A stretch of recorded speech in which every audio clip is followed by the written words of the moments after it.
Every morning when I get up and I look in the mirror, I say to myself, today you're going to help some people. I believe in Lloyd's mission. Lloyd's mission from the very beginning was serving families who needed to protect the resources and the relationships that were important to them. We've served over 30,000 families. So when people ask me why I'm here, I truly believe in the future impact that this will make.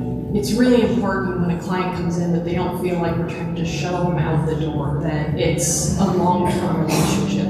It's estate planning, but it's personal.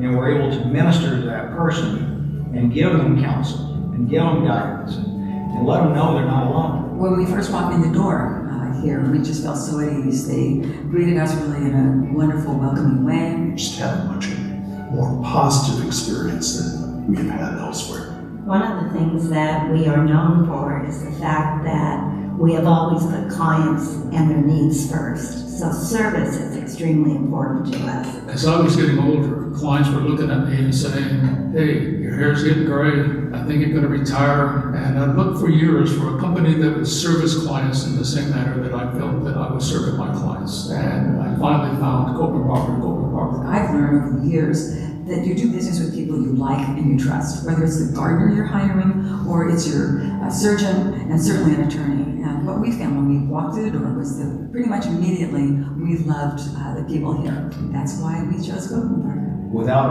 our team of people, we're nothing. We have the best attorneys you can ask for, the greatest education and credentials, but without that team of people, we're not anything. So not only are you servicing the client, the fact that everyone cares about each other unites us as one group, and it's pretty exciting to be on a team like this. The Copeland Barber firm is an outstanding firm. They are very generous, they are the most kind people, and they have done an outstanding job for my husband and I. It was some 20 years ago, we made an appointment and we came to the office, and that's when we met Larry Copeland Barber, who was an outstanding man. We have become a family over the years. I was really taken by his hospitality, his warmness, and that's how we became friends. We're keeping that in mind when we're bringing new staff on board, that they recognize that in order of priority, it's serving first. It's not just about their technical skill, it's really about making sure that they're a good fit culturally, and that's what's ultimately going to lead to a successful transition of Lloyd's legacy. Someday I'm not going to be here anymore,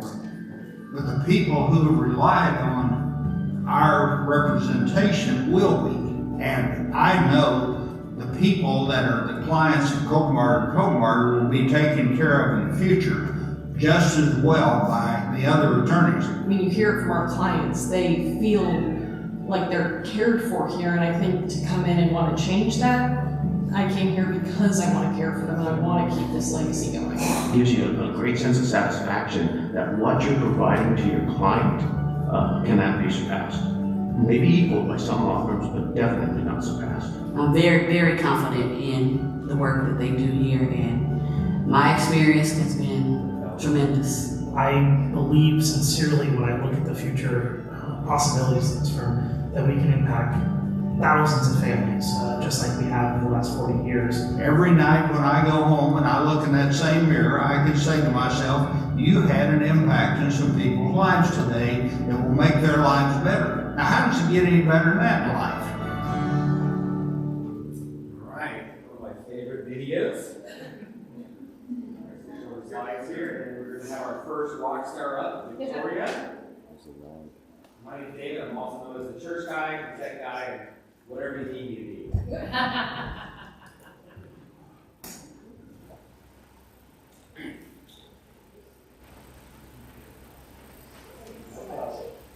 Well, welcome everybody. Good morning. So, just a little bit of housekeeping as the slides get up there. If you don't have a handout, come forward, grab one. You're welcome to then return to your seat. But there's a packet of information that's going to go through all of the slides that we have today. Before I go much further, can everybody hear me okay? Yes, perfect. Okay, if at any point you can't, just give me one of these and I'll figure that out. Or I'll think you're telling me I'm doing a great job. So, back to the housekeeping piece. For the slides that we go through, as I mentioned, they're going to be in your handouts. The reason that's so important is actually two. One, we go through a lot of information today. I very much expect you, please take whatever's in the front. I very much expect today that as we finish each section, it's going to get unfortunately more overwhelming. So you get to take these home and you get to look at them later and do a refresh. The other thing is, as a result of being here, you're entitled to a complimentary consultation. So what I also encourage is as we go, if you have questions or if something jumps out, circle it, write the question down, and then bring these handouts with you to those consultations. Because that's where we really dive into the specifics. Today we're going to go over the general information. So it's really, again, quite a bit that we're throwing at you, but the idea here is if you don't already have an estate plan, we want to help explain why you need one and the importance of each document. For those of you who do have an estate plan, this will be a good refresher on why it's important to take that thing out and look at it periodically. Because as life changes, as circumstances change, as the law changes, that estate plan needs to potentially change as well. For people who set the thing up and then put it on a shelf and never look at it again, you're running the risk of having something change and the plan not accounting for it. And then when the time comes that you need it, it may not match your current circumstance. So what we typically recommend, and I'll say this a few times, is you come and meet with us every 3 to 5 years. If you're past that, use a complimentary consultation and come and see us. If you want to see us more than that, use a complimentary consultation and come and see us. Now, for those of you who have worked with us, but it's been a while, or for those who don't know us yet, we have an incredible team of attorneys. So while a lot of what I focus on today is the estate planning, you're also going to hear about the other departments we have as well. Well, yes, a big part of it is setting up those foundation documents. At some point we know we're all going to pass away, we're all going to unfortunately lose someone, and possibly wind up in the position of having to administer somebody's trust or estate. So you'll hear from the administration team today on some of the things to be aware of.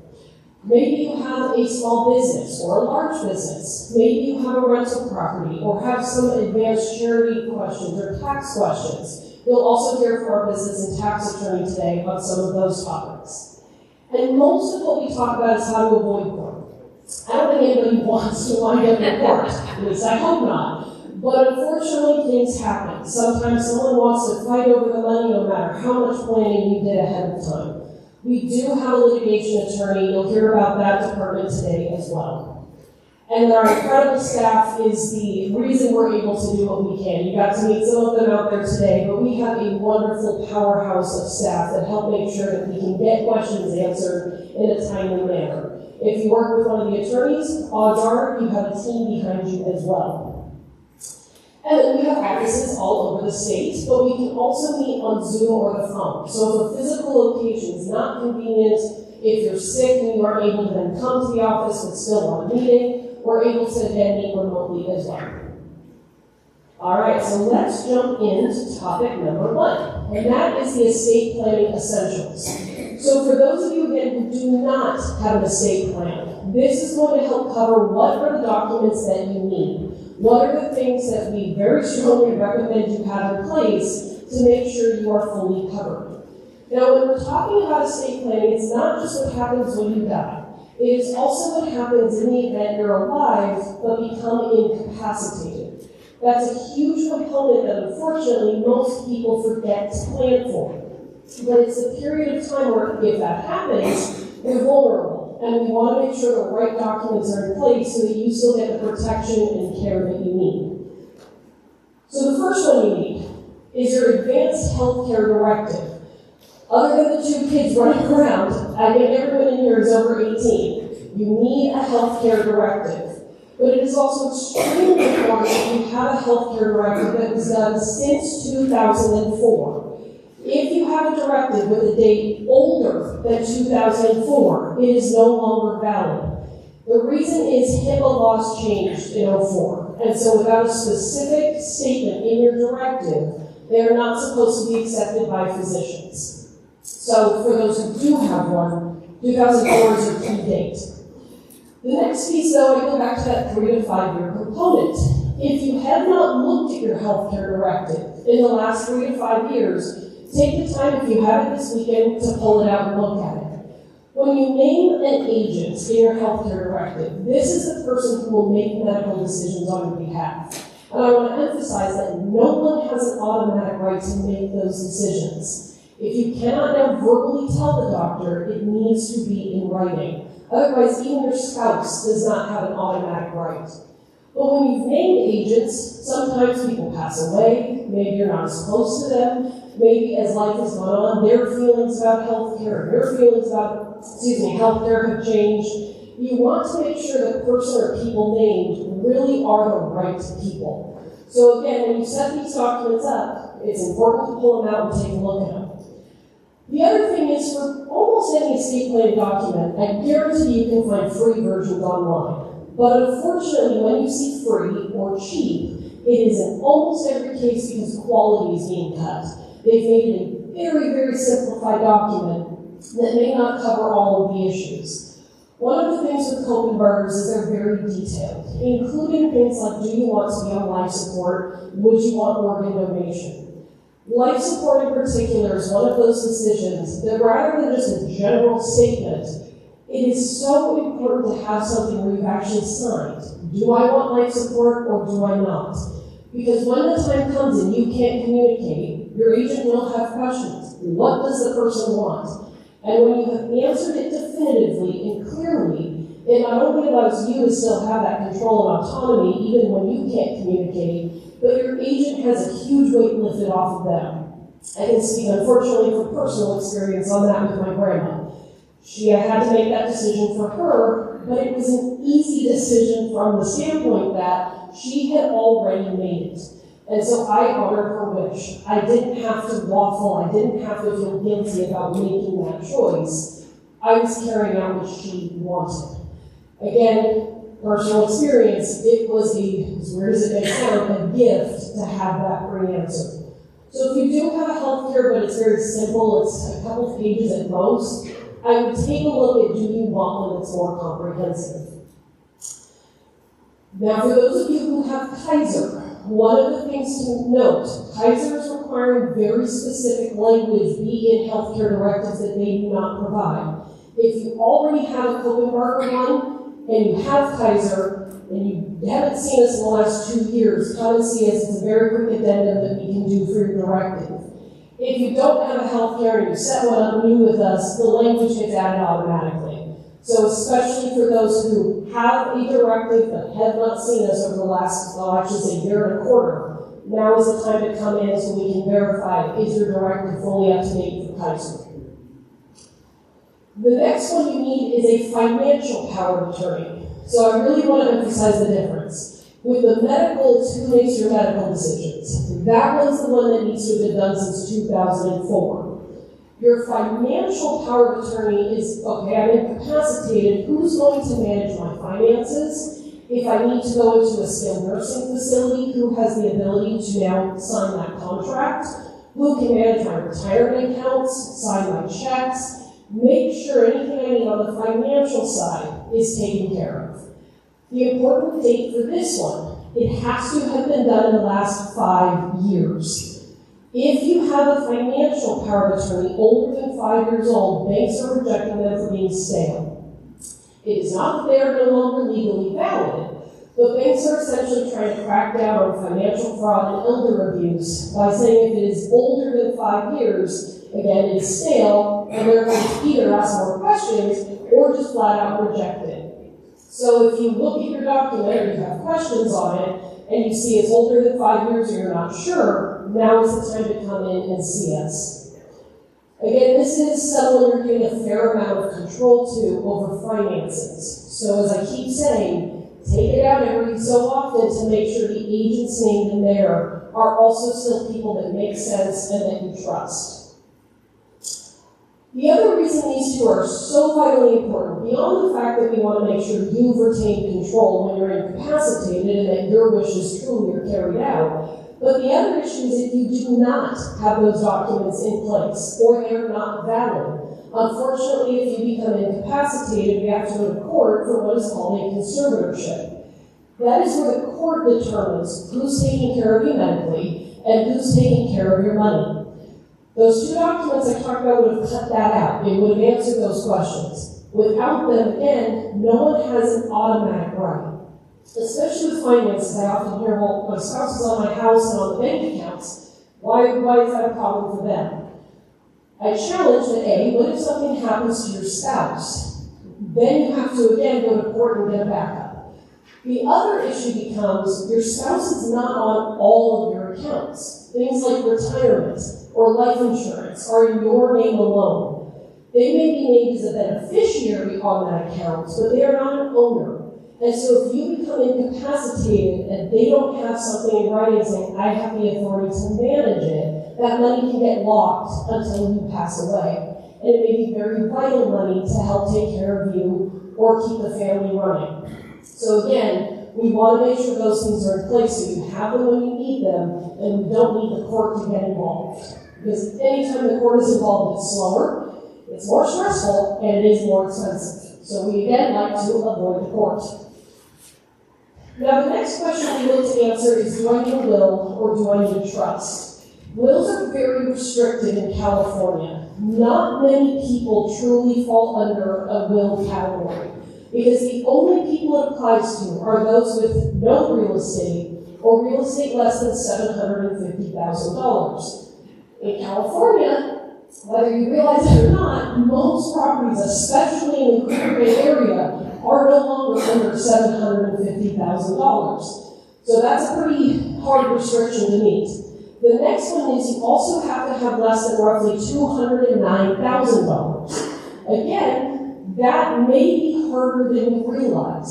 Some people don't realize how liquid they have been over their lifetime until they actually sit down and tally up everything. It's your investments, your bank accounts, your house value, and all of a sudden that $209,000 you've skyrocketed over it. Now, for those of you who don't have property or you are under that number, a will may be the right document. For everybody else, we start talking about trusts.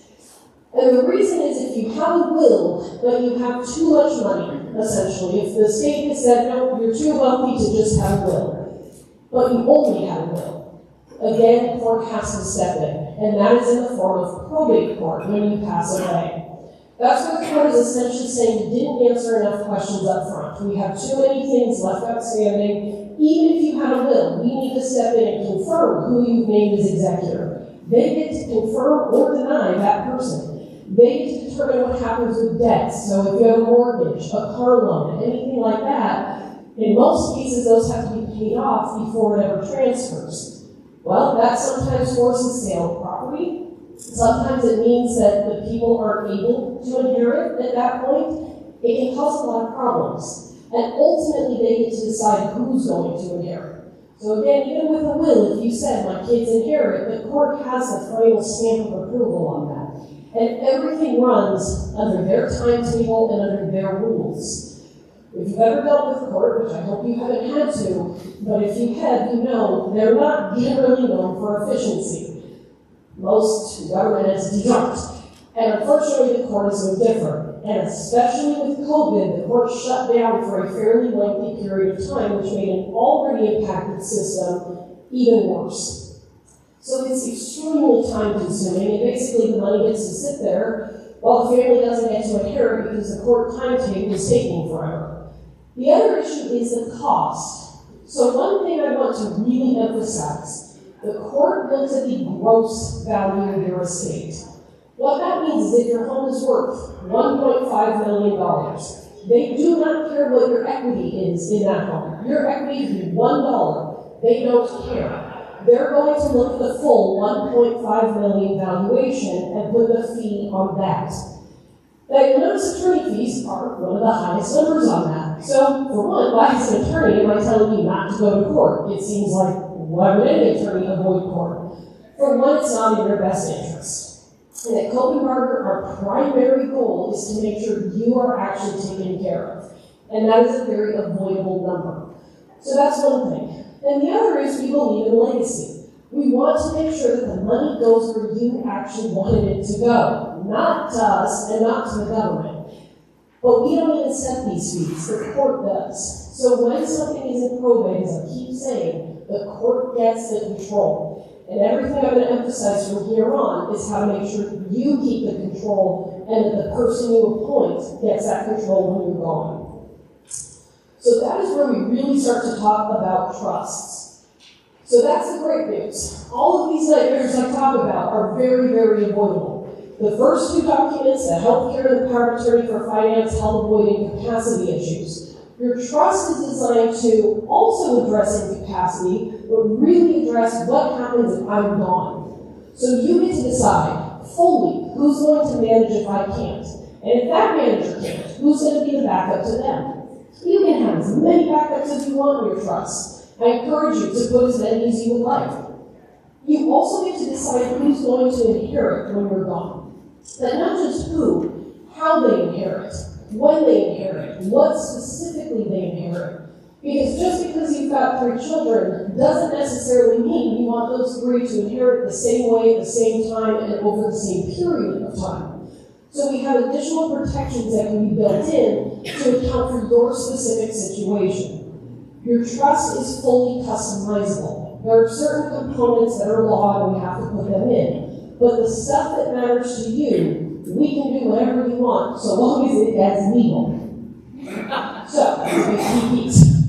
So one of the big benefits is, again, it avoids probate. So we're trying to cut the cord out even after you have passed away, so that the control is still within your family or whoever you have designated. It also protects your privacy. When something goes to probate court, in most cases it becomes a matter of public record. Your family information, your asset information would have been public, but with your trust, no one besides those who actually are entitled to see it get to see it. So it stays private beyond who you have put in the document. It also allows for additional tax planning. Now, a lot of people say, I don't need to worry about tax planning, I'm not in the uber super 1% of wealth. But sadly, whether we like it or not, taxes affect us all over the place. So a lot of what we'll talk about today are those taxes to try to either reduce unnecessary taxes once you're gone, or eliminate them completely. We'll talk about property taxes, a little bit about capital gains, federal death taxes. Again, tax is everywhere. But there's a lot that we can do to make sure that the money is preserved. So again, beyond what is legally required, your estate doesn't have to pay extra. But one of the biggest restrictions to a trust is when you set it up, you need to make sure certain assets are actually titled in the name of the trust. So generally speaking, that is pieces of real property, your checking accounts, savings accounts, and non-retirement investment accounts. Retirement and life insurance, the title will not change on those accounts, but the beneficiaries might. For those other categories, the actual title, in almost all circumstances, should be in the name of the trust.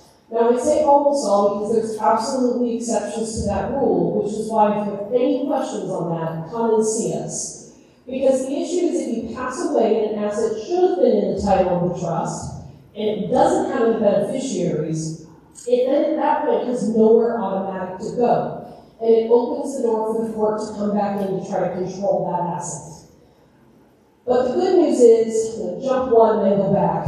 The good news is if something is accidentally left out of the trust, we have created a supplement document called a pour-over will. The purpose of a will, in this case, is it works with your trust to essentially say, if I forgot to put something in and I die, court, instead of you getting full control, you have to give it back to my trust, and my trust will control. So it is a safety net in case something slips out of the trust that should have been in there. But it's not ideal. So again, if you have any questions on it, come and see us. I'm flipping back. Stay with me, sorry. The next thing I do want to emphasize is a lot of people aren't sure who they want to manage if they can't. Even if you have kids, doesn't necessarily mean you want them to be the one managing your money. Much as we might love them, not all kids are responsible, not all kids are good with money, and sometimes it's just not the right person. And it's a reason a lot of people then get stuck. They don't come in because they're not sure how to get past that hurdle of who would manage if I can't. Maybe you don't have kids, maybe you're not married, maybe your family or friends have sadly moved or passed away. There are a lot of people where, again, this is the step they get stuck on. And there are options we can talk to you about. Here's a couple of them, where we can help brainstorm, is this the right fit? Is this where we can jump past that hurdle? Really quickly, a directed trustee is essentially someone who manages the financial component, but maybe you have your kids' names with them so that the kids would manage cleaning at the house. They're going to deal with the life piece, but they're not great with money, so you have someone else named whose sole job at that point is the money. Maybe you don't want your kids involved at all in any capacity, in any way. The house cleanup, the money management, that's when we can talk to you about a private or a professional fiduciary, someone else who comes in and just does the whole thing. Again, it won't fit for everybody, but what I'm encouraging you is if you're sitting here with questions of, I don't know how to answer something, come and talk to us. We've been around since 1979. Odds are we have seen the scenario, not me personally, but someone in our firm has. And it's why having a team is so fantastic. Because I can still go to our founder Lloyd and say, hey, this is the scenario. What are some solutions that you've come up with over your time? Some of them I will have seen personally at this point. But again, all of that is to say, don't let that be the reason you don't come and speak with us. I'm jumping again. So now we're back on. With the digital assets. So that has become more and more of a conversation. Digital assets is not just where I'm talking cryptocurrency, but that is a reality for many clients at this point. They have cryptocurrency that is not going to be handled the same as bank accounts. So what that means is if you do have cryptocurrency, you need to ensure that you have somewhere secure but findable that the person who you trust to either straight out inherit the asset or to distribute it can get to. Because crypto, if you die and someone doesn't have the access to that account, it is often just a completely lost asset. So if you have questions on crypto, come and see us. The other thing is, how many people have a smartphone? I don't, guessing most people do at this point. You likely at this point have most of your photos on your smartphone or in the cloud or Google Drive. Your contacts are likely in that same place. Less and less people have hard photos or their phone book or their Rolodex of people. So much of it now is digital. And that is a huge asset that if it's not properly set up can be lost. Now, I have an iPhone, so I'm going to speak to iPhones. If you have Samsung, Google, I would recommend Googling what I'm about to talk about next. For your digital accounts, on Apple in particular, you can set what is called a legacy contact. That is essentially the person who's able to access the cloud after you have passed away. So for your photos, for those contacts, those are things that aren't just lost if the person didn't have your password. It's someone who could go to Apple, give their ID, and get access to those things. Photos are obvious. If your photos are lost, that is a ton of memory that gets lost. But contacts are important in part, as sad as it may be. Those may be the people that you're invited to a funeral. And if we don't have a contact, we may not be able to alert them that you've passed and that there's a funeral that's going to happen. I can again sadly speak from personal, but that is how for my grandma, we were able to alert her friends that she had passed. Is I have her phone. Now she did not have a smartphone, it was a nice little flip phone, very easy to access, but it was where we found that information. So it's an asset most people ignore, but it's a very important one. Again, if you have questions, I can more directly speak to Apple. I can somewhat assist you with Google and Samsung. What about your emotional treasures? These are things like what fills our houses, your recipes, that piece of furniture that your great-great-grandfather carved and has been with the family forever. It's the ring that you got proposed to with that you're hoping it's passed down for generations. Family treasures, the emotional treasures, a lot of people forget to account for those as well. One of the things in the Coleman Mark Trust is you have the ability to use what is called a memorandum or a letter of instruction. If you need a how-to, I can email or get you one printed at the office. But it's essentially a power that says if you want to designate an item to a specific person, you can. You just have to do a handwritten letter that says what it is, who it goes to, and then sign and date it. If it's in your handwriting, you don't need a witness or a notary. If you type it, get a witness or a notary that says, yes, you're actually who did it.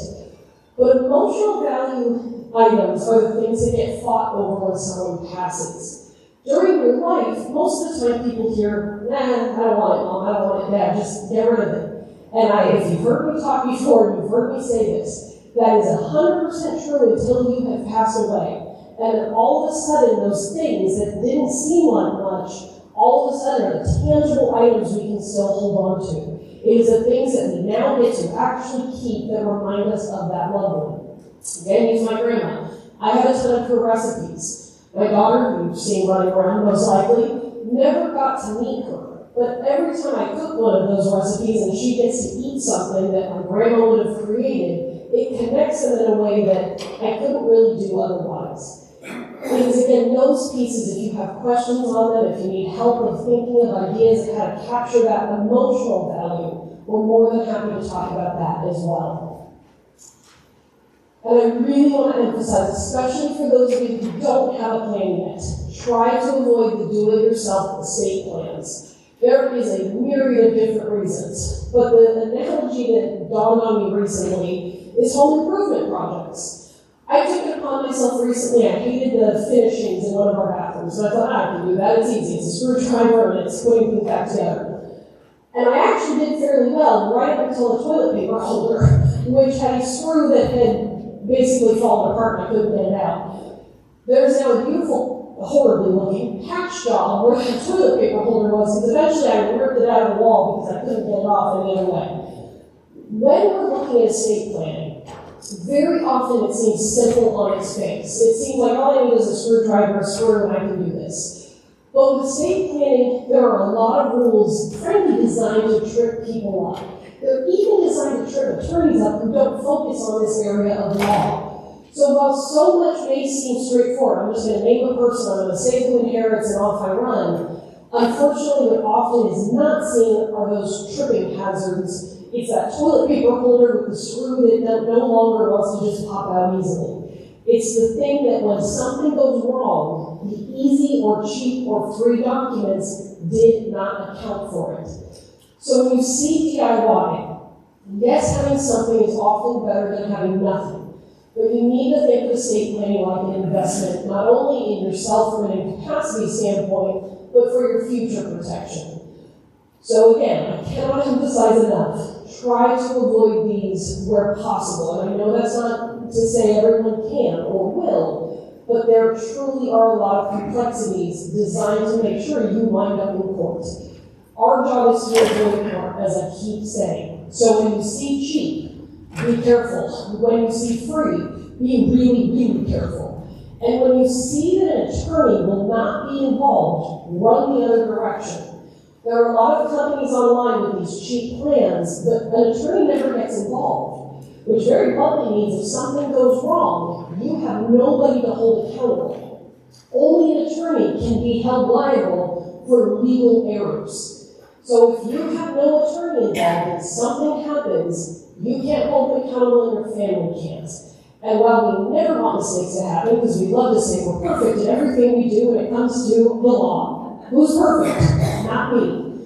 And while I don't want to ever be sued, I do think it's important that you as the client have someone to hold accountable if something goes wrong. So again, when you see these platforms and programs, run is going to be the best advice I can give you, or at least ask more questions. Okay, there are the basics. Now we're going to roll right into part 2, which is why should you come in if your life changes? As I mentioned at the very beginning, one of the things that's important to note is your estate plan is not a stagnant thing. When you first set it up, maybe you were single, maybe you had minor children, maybe you were married, and that's no longer the case. When life happens, the plan needs to at least be looked at. One of the things we do is we try to build in contingencies. So I'll bring trustees in again.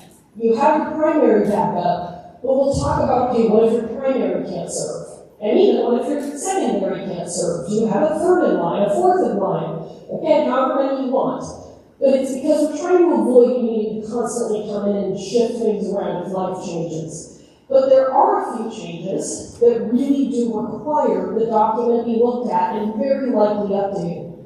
You had minor kids that are now adults. Well, maybe you had guardians in place and minors trust provisions that they can't inherit till they're 25, and they're now 40. Maybe they're married, and you say, not super sure about the in-law. Maybe I don't want them to have any right to the inheritance when I die. Maybe your kids aren't that great with money as they've gotten older, and you go, yeah, I'd like you to have something, but I need to set up protection around it so you don't blow through it in the day. Are your beneficiaries still the same? For charities in particular, if you make charities in your trust, do you still want to give to that organization? Has your charitable giving intent changed over time?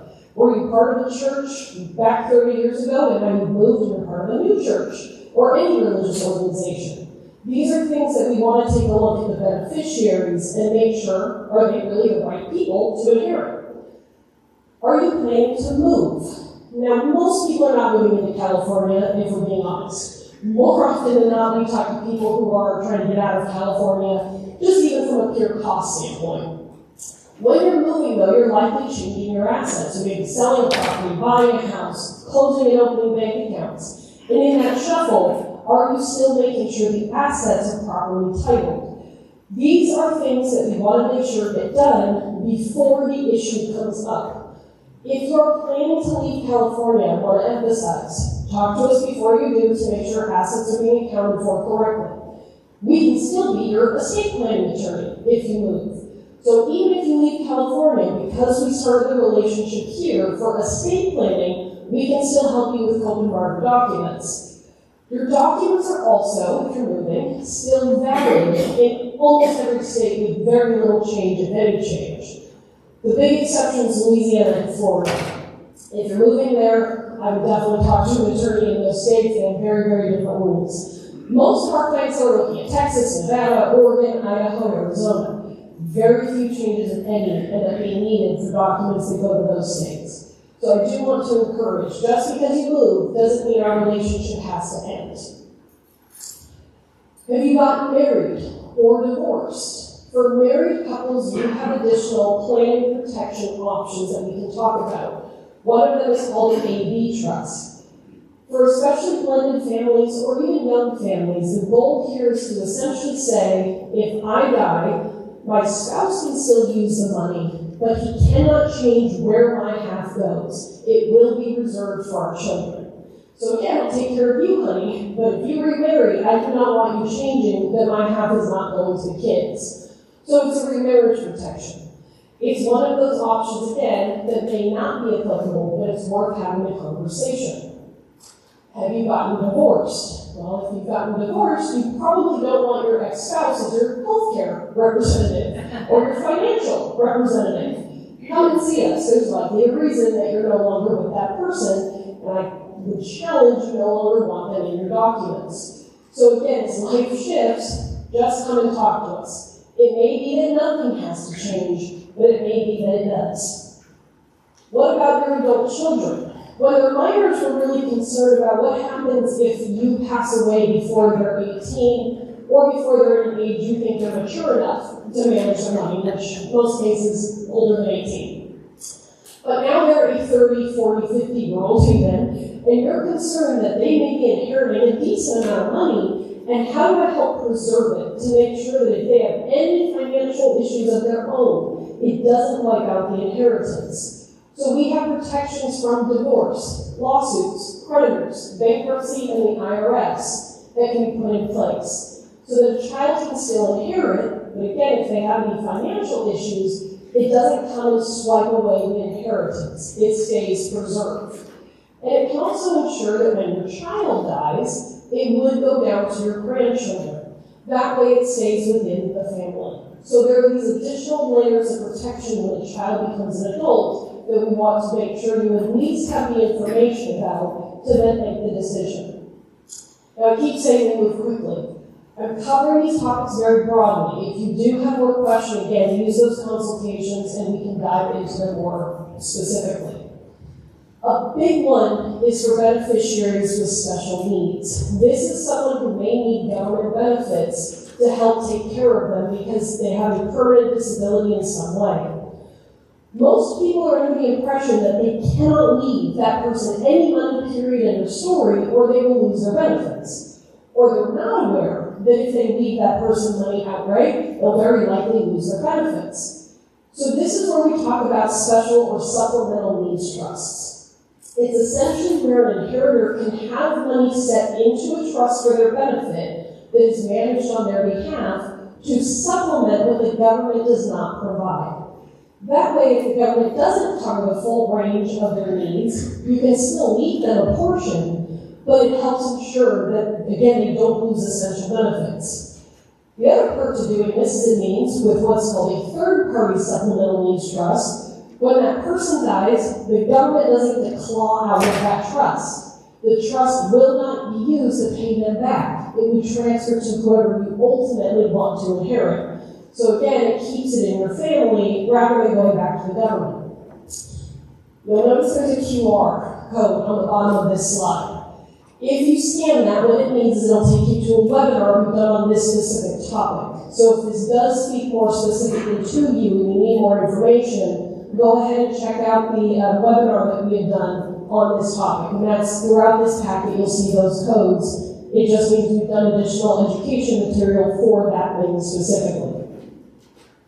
Well, we do a ton of advanced planning. I'm actively right now working on a pet trust for somebody. His dog is his baby. And that means when he dies, he wants to make sure that that puppy is going to be taken care of to the same standard and quality that she has come to be used to. That is something that frankly speaks very close to my heart. I love my animals. So if you're an animal lover and they're part of your family, talk to us about your pets. What happens if you have retirement plans that are quite sizable? How do we help make sure those are protected? You have rental properties, those small businesses. You're worried about your grandchildren having money for college. This is all to say, Coleman Berger is a very wide estate planning firm. We are able to help talk about pretty much anything that falls under our banner. So if you have more questions on more of a specialized topic, again, don't hesitate to come and see us.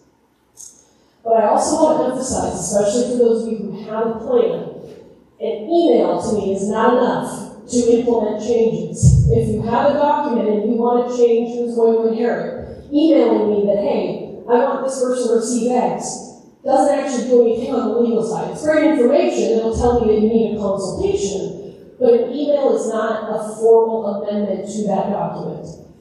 Handwriting on your document, in almost all cases, please don't do it. There are very limited exceptions that we may have already given you that permission for. But when you start to write all over the thing, you could risk causing confusion that leads to court. You could risk invalidating that specific provision, which could lead to court. And you can lead to the whole document being invalid, which could lead to court. So if you have changes, if you're not sure, can I write on this, please come and ask us. I understand that sometimes it seems like, well, this is simple, I'm just swapping out a percentage. But if it's not done right, that's one of those tripping hazards that can wind up with issues after you've passed away or after you are incapacitated. So come and ask the question. Use these complimentary consultations as much as you want. Okay, there's life changes. Let's talk about the law. What has happened in the law that may be pertinent to you? The law changes. Unfortunately, sometimes more often than we want, and sadly not in many ways what we would want to have happen. So what are those changes? How can they affect you? I'm going to talk really about the estate planning law changes. You'll hear in the second half from Catherine on more the business and tax side of the law changes. There have been a lot of different law changes. Prop 19. How many people have at this point heard about Prop 19? Of those of you who have heard about it, how many of you like it? Okay, a couple of you like it. Most of you do not. So unfortunately, this was one that drastically changed when somebody inherits a property. Will your property taxes be reassessed? Medi-Cal changes. This has been a huge one over the last 2 years. I'm going to talk about that. The Secure Act deals with your retirement accounts. Gift and estate taxes. Do you like to gift? Do you want to avoid federal death taxes? Are you a tenant-landlord situation? You have a rental property. What is the landlord do you need to be aware of? Corporate Transparency Act, actually be a fairly quick one for Catherine. And then employment law. Do you have a business where you even have one person working for you? Are you complying with what needs to be done? Let's talk Prop 19 first. Again, my handy-dandy QR code. If you end up with more questions, feel free to watch the webinar. Prop 19 almost eradicated the ability for a property to keep your property tax base what you pay when someone inherits. There is one main exception to that rule. Basically, the only exception is if you have a primary residence that goes to a child and that child keeps it as their primary residence indefinitely. If they move or if they turn it into a rental after 5 years of living in it after you've died, it gets reassessed. So the big issue here becomes, what if you have more than one child? I'm going to use a scenario where you have 3 kids. Your current trust says everything goes equally to the 3 children, property included. The 3 kids you pass away, the 3 kids inherit, and the child 1 says, I'd love to actually live in it. Do you guys mind if I give you cash for the rest of the inheritance? So we all still have an equal amount, but I want property. And they go, yeah, great, we prefer cash. Well, what just happened is called a child-to-child transfer, which means 2/3 of that property are going to be reassessed because they already inherited it, and now they're transferring it amongst themselves. If you put in what is called right of first refusal language into your trust, you can have that same option be given, but it's before any distributions are made. So what that essentially means is, I think child 1 is the most likely to want to own and live in my property. So in my document I'm saying, child 1, you have the option before any distribution is made to give up other parts of the inheritance or put cash into it so that everybody gets their equal part, but you can keep the property. Now it's a full parent-to-child transfer. That child, if they say yes and are able to, can keep the full property tax base with no reassessment.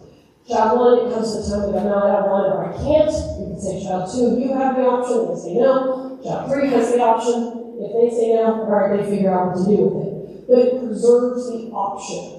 They may not do it, but again, it's allowing them that choice rather than basically having no choice and getting partial or full reassessment. Again, though, if they turn it into a rental, it's being reassessed. It's only if the child lives in it. But if you have questions on that, let us know. If you're planning to buy a new property, so not one you already own, but if you are planning to purchase a new one, come and talk to us about LLCs. If the LLC buys the new property as the original owner and you die, the LLC transfers rather than the property title. So that is the other more limited exception, but it is another component. So again, buying a new property in California, come and speak with us about LLCs. Medi-Cal. How many of us want to get sick? Nobody. Nobody wants to get sick. Nobody wants Alzheimer's. No one wants that as part of the reality. But sadly, the longer people live, the more prevalent some of these diseases are.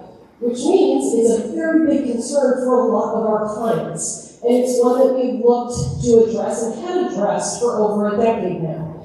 And that is, if I get older or young, and I get sick in a way that I need advanced care, whether in-home or long-term skilled nursing, how am I going to pay for that? What are my options? Well, your options may be fairly limited. Most of us don't have a monthly income that can pay for long-term skilled nursing or full-time in-home care. We can see, just for long-term skilled nursing, $15,000 is a pretty reasonable minimum per month that someone may be paying. For in-home care, you're looking at closer to $20,000 to $30,000 often per month if you need round-the-clock care. Most of us, again, don't have a monthly income to support that. Most of us don't have a savings, frankly, to support that from a long-term standpoint. And I would argue most of us don't want to wipe out everything we've built for those costs. Selling your home. When you sell your home, now you're dealing with, you no longer have that asset, and you very likely have a fairly hefty capital gains tax bill that's going to come and wipe a bunch of that resource out. Relying on your family. Well, not everyone has that option. Not everyone wants it if they do. What if you have long-term care insurance? Well, that may be great, but unfortunately what we've seen with insurance is they cover less time for what's now required or less of the daily allotment than is actually required. You might cover some, but their numbers haven't matched what those amounts look like. So then we actually talk about the government. Every time you pay taxes here, you're paying into what's called the Medi-Cal program. It's essentially a program that's there in the event you have a physical condition where you cannot take care of yourself any longer. With Medi-Cal, they are not looking at your age. They are looking at your need, and they are looking at your asset level. So if you heard us talk about Medi-Cal last year, you may be going, wait, you were just talking about income last year. Let me give you a little history. Medi-Cal historically looked at what are your assets. And they historically said if you had a primary residence and less than $2,000, you could qualify. If you have more than $2,000, you're too rich. Okay? Nobody in California with $2,000 is rich. I'm sorry. But then they said, okay, that's an archaic number. We're going to jump it up to $130,000 plus your primary residence. All right, that opened the door for a good chunk of people that otherwise didn't qualify with a $2,000. But it was still restrictive, because if you have more than 130, again, you're not in a position to be shelling out that money long term for these monthly costs. Then last year, Medi-Cal said, we're going to stop looking at assets, we're going to look at income. So what's your income level? So we switched everything that we do at Copen Garden to say we can do something to protect income. And then literally halfway through last year, Medi-Cal went, just kidding, we're going to go back to assets. So if you heard us speak last year about Medi-Cal, throw it out, unless you're already qualified for Medi-Cal benefits. But if you don't have Medi-Cal, all we're going to talk about today are asset protections. So one of the things that Lloyd started, again, over a decade ago, is called a Medi-Cal Asset Protection Trust, or MAPT. Essentially what it was designed to do is house your assets in a way that instead of having to deplete them or give them all away, you can put them into a trust that someone you trust can manage on your behalf. You may be an initial manager with that person, but it's essentially saying at the point of incapacitated, someone else will have Medi-Cal asset protection management abilities. So it's something in addition to your normal revocable trust. But what it does is it says, Medi-Cal, this is a wall. You cannot look at the assets behind this wall. They are protected from you using them to disqualify you. The reason this was important is, and why it started, is Lloyd had clients where it was a husband and wife, one of them needed advanced care, and it was before we had this trust. And she came to us and said, Lloyd, I don't know how I'm going to pay for this, are there options? And at the time the answer was no. And they had a reasonably sized estate. They had a couple million in investments and they had their house. She came and met with Lloyd over a period of years, and after her husband died, Lloyd took another look at her assets and realized everything was gone. She had had to sell the house, all of the investments had gone into his care because he had an advanced Alzheimer's that had additional components to it that just wiped the estate out. And she was now living with her kids and virtually had nothing. And Lloyd went, that is absolutely unacceptable. There has to be an alternative. Because you should not have to choose between wiping everything out and so being unable to take care of yourself or not taking care of your loved one. That is an impossible decision. What can we do? And so the firm dove into what are the back doors and loopholes for Medi-Cal. And Medi-Cal has left this specific restriction open. That if you have a specific type of planning and protection, you can have your assets preserved and qualify for Medi-Cal. Which again, if you're facing long-term skilled nursing in particular, is a monthly cost that you may not be in a position to afford without that additional assistance. So if you're in that position, if you have a loved one in that position, if you're worried about it, you have more questions on it, come and talk to us. Again, with how much these rules have changed, it's led to a lot of people being confused of what do I need to worry about.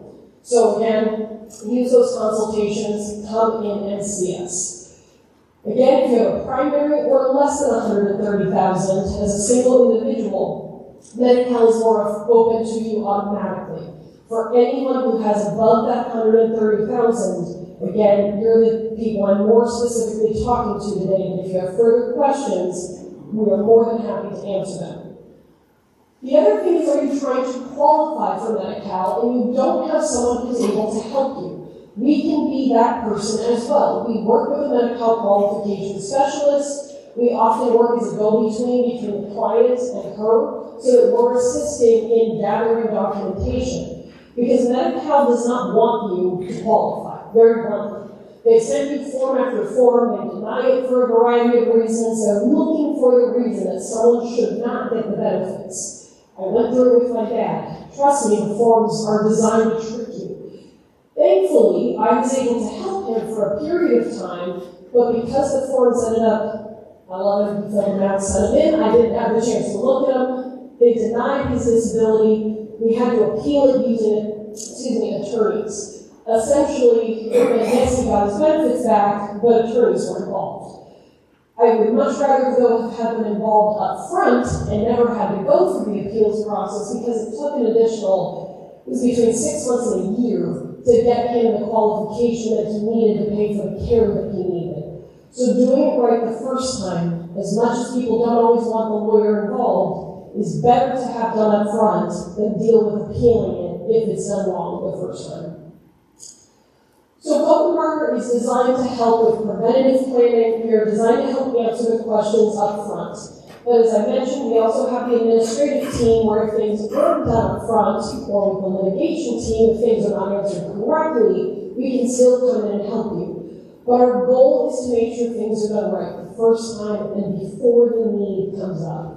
So I truly don't think I can say this enough. If you have questions, where you registered today and signed in, you will be able to sign up for those complimentary consultations as well. You should also have a green sheet with you, which at the very end we're going to ask you to fill out. You can mark on those that you need us to call you to set one of those appointments up. One of the last ones I'm going to talk about is the Secure Act. Now this is going to have two parts. It's not only tying into your estate planning, but it's also going to tie into the next speaker you hear from about financial planning. How many of you have an IRA or a 401k? Most in the room probably do. How it ties to your estate planning. Retirement rules change that when someone essentially other than anyone on that exceptions list inherits a retirement account, they now only have 10 years to withdraw the principal from that account.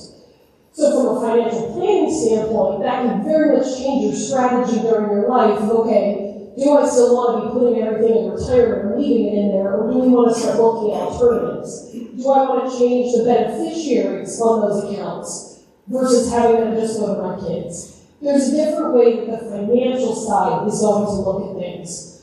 On the estate planning side, it's really pertinent for any of you who have those protective trusts for your adult children. Again, that is a protection where the adult child inherits, and it's protecting from divorce, lawsuits, all of those financial predators. A lot of people who have those trusts want their retirement accounts to also flow into that protection when they die. But if you do that without up-to-date language that complies with the Secure Act, you are causing a huge taxable issue. We have the language that allows the retirement accounts to flow through the trust, and is typically what we recommend, but again, it has to be done with legally compliant language. So if you have not seen us in the last 3 to 5 years, you need to come and talk to us before you have the trust as the beneficiary on those accounts. If you already have the trust as the beneficiary on the accounts, it's even more imperative you come talk to us. Because we want to make sure, again, that this language is correct, and if it's not, either update it, or have you change the beneficiaries back to individuals. Again, there's a QR code, we do a whole webinar on this. Please feel free if you have more questions, watch that, or come see me for a consultation. With that, I'm actually going to hand it off to my husband. So Lifestyle Financial Planning was started by Laura Copenhagen. That is our founder, Lloyd's wife.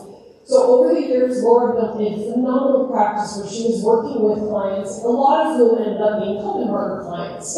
Because one of the things with estate planning and financial planning is there's a lot of symbiotic conversations. And if you have an advisor or a planner unwilling to talk to the other or understand enough about, frankly, what we don't know in the other person's camp, it can lead to issues. Lifestyle was taken over by Charles Sosa, who is their grandson, and then my husband came from Merrill Lynch and joined them a number of years ago. because he really wanted to make sure families are protected. And that is something for Kopenberger that speaks near and dear to our hearts. So it worked out that we're also married, and that we do want to make sure as much as our family is protected, that you guys are as well. So with that, I'm going to take a break and hand it over to Zach. Thank you so much, Victoria, or Mrs. Raymond, or my better half. Take your pick, they're all very good names. Good morning, everyone. My name is Zachary Raymond from Lifestyle Financial. You can call me Zach. I came from a small firm called Merrill Lynch. Show of hands who does not know that name. Oh, I have so many great stories for everybody because you know everything about it. So I see some familiar faces in the audience. Good to see you. If not, I'm looking forward to making new friends. I very much enjoy liking to talk and getting to hear new situations because every single one of you, whether you be an individual or a household, married, or just having certain questions, we want to impress upon the fact you just heard for about 90 minutes or so the wonderful 4 walls of estate planning. You're going to hire Kopenberger to do wonderful estate plans and fit your specific legal needs, but then you have individual financial components that need to go into your estate plan. Victoria mentioned that you want your professionals to talk to each other. Well, this is contrary to popular belief. Sometimes professionals don't like talking to each other. We excel at that because that's the only way that we can effectively give all the information that we know about wealth management or financial planning, or as I like to say, anybody has more than $5, because that was the hourly rate. I had my first job in high school. I was a busboy at a deli. So anything more than $5, I generally consider as a lot of money. Also, there's a lot of weird questions. So, who are we? Well, we are the money guys. We are financial planners. We have a wealth of understanding, not just between the two of us, but between the firm that we hold all of our assets with, that we try to leverage every resource we have to take very complex ideas, financial planning, which is just a broad 2-word phrase for helping you specialize and focus on what your investment questions are, what your needs are, maybe just asking open-ended questions because you might not know, or you're planning for someone else. Our goal is to try to put that all into context in a very safe place so that we can do our best job to help you with the planning phase. I'm going to ask a few interactive questions during this time, and at the end I brought this little trivia prize. Don't worry, it won't be terribly difficult, but depending on the mood I'm in, I might make it a little confusing. The idea of investment or financial planning or financial advising is an open-ended concept. It's been around longer than I've been alive. I'm not as old as I look. Very basically, you want to have a conversation that nothing is off the table to have a discussion about. Because wealth management will impact every area of life. Everything from as simple as, first question, who has a checking account here? Or a savings account? So you want to make sure that those accounts are properly titled in your trust. Why would that be a financial planning conversation? Well, it allows us to demonstrate, that we're actually talking to the law firm, making sure that we understand your estate planning, and then making sure things are properly titled. Because if those investments are not properly titled into your trust, another show guys. Who thinks a bank or a credit union is really easy to deal with? I mean, Merrill's owned by Bank of America. We're wonderful people. You want to make sure the titling matters. And then we can have the more in-depth conversation about cash flow, investment strategy. Maybe you want to fund an account for something. Child's college tuition. The $900,000 per year that it will cost when my daughter, if you saw her little baby animal running around, when she goes to school, it'll probably be about $900,000. So, that matters, putting it all in perspective. If you try to just focus on everything all up front, all at one time, you might get overwhelmed. I like to give an art example where if you ever see a painting and you stare right up in front of it, you'll see all the imperfections, things will be out of focus, and you won't understand what you're looking at. You take a few steps back, a few parts of the picture fall into place, and maybe you can make out some of the intention of the artist, And then if you take a few steps further back, you get to see the whole picture, the whole perspective. That's how you want to view financial planning and financial advising and any investment strategy. I recommend you take that, it might be important. What we want to do is create the environment to have these conversations, especially in today's day and age. Not because investing or financial planning has gotten more or less complicated, but I would argue things move faster. Around, let's say, 9 months ago, there was an event in early April. Some of you might have heard it, show of hands, Liberation Day. It moved the stock market. The title, it doesn't matter, but the impact in the investment landscape for a very short period of time did what the previous decades would have taken years to have happen. Market moves very high in one direction, and then correspondingly goes the other direction in a matter of 48 hours. That's really fast. If you put it in context, that I argue is the most important understanding of financial planning, is that things are moving faster, not more or less complicated. And if you're talking to a financial professional, they should always take that perspective. It's not that things get more or less complicated. We should stay up to date on everything, and then very easily communicate to all of you.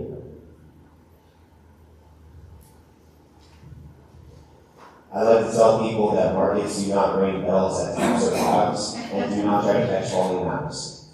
The perspective has always been that if you want to try to focus on a very small period of time to justify an investment point, that's okay. That's part of the planning strategy. Say you only have 5 years to retire, so you need the next 5 years to be the most efficient strategy. That's very meaningful, and that's part of the individual planning components.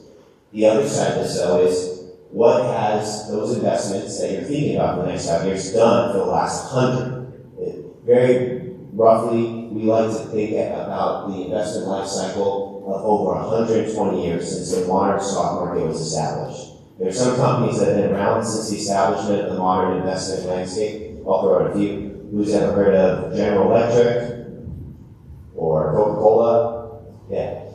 These have been around for a very long time. It doesn't mean they're going to be around forever, but investing in those sort of industries or those sectors or understanding what's happened to these companies all relates back to maybe just a few years as you're going through an investment cycle. And we very much are in a certain investment cycle. Has anybody heard of artificial intelligence or asked ChatGPT what artificial intelligence is? I recommend it, it'll be a lot of fun. We like to classify this as an innovation cycle. I very much enjoy in meetings, and so the people who have spoken with me before, clearly I like to talk, that's never been a problem of mine, but what I really like to talk about is individual positions to highlight a point. Sometimes you might want to talk about a sector or just a concept. I think it really helps to talk about specifics. As we've been talking about with the Copeland Barger estate planning side, we're not just talking about you guys. We're talking about your heirs. Or say you're building funds for a foundation or charitable giving. You're going to hear from a speaker who has a true cause that he is raising awareness for, and maybe you want to make a contribution there without impacting your financial security. We want to balance that. So what we try to do at the end is understand and take care of you guys, because make no mistake, you have to take care of yourself before you can plan for anything else. But we put that all in context to have everything woven together in what I like to call the entire 360-degree picture of your financial structure. So I look forward to speaking with you guys at the break. I have a very nice booth out there. We're going to see me holding the cutest baby girl ever. That is my daughter. I love her very much, and I do bring her into conversations because she's awesome. Little trivia. So, we have a chairman of the Federal Reserve. His name is Jerome Powell. On Friday, we found out who his replacement might be. First question, who is it? Okay, next time I should have said raise hands and lines, but that was the test, so everybody's ready to go. Second question, show me with raised hands. Who was the chairman of the Federal Reserve when Kevin Warsh was last on the Federal Reserve Board of Governors? Yes, he was there before. That's too hard. Who was the Reserve Chairman during the 08 financial crisis? Show of hands. Anyone? It was Ben Bernanke. Second question. What I like this one. If you don't have a bull market, what do you call the soft market? If someone raised their hand, if you say beer. Very good. You want to trigger cards.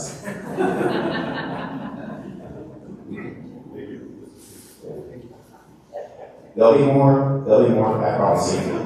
With that, I'm going to say thank you for the time. I look forward to talking with you all. I'm going to now hand the mic over to Mr. Mark Matta. He really doesn't need an introduction. I'm a big fan of his, and he's got a great tie on, and so I will let him speak and enjoy. Thank you so much, Zach. Well, remember, set the standard just for a second. So what I want to do is get a mic stand up. All the stuff that came into, see? You guys are feeling sorry for me already? So, he grabbed me, it's really strong right here, so you can see. I'll grab a mic stand. I think this will do.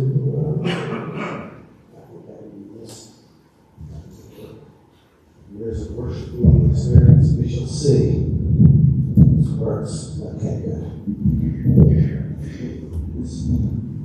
I'm trying to watch my time because David, who runs everything, if you guys don't know, he puts all the details together for these things. Does a fantastic job, by the way. He said I only have 90 minutes max because we got rich guys out of there by 2:30. Just kidding.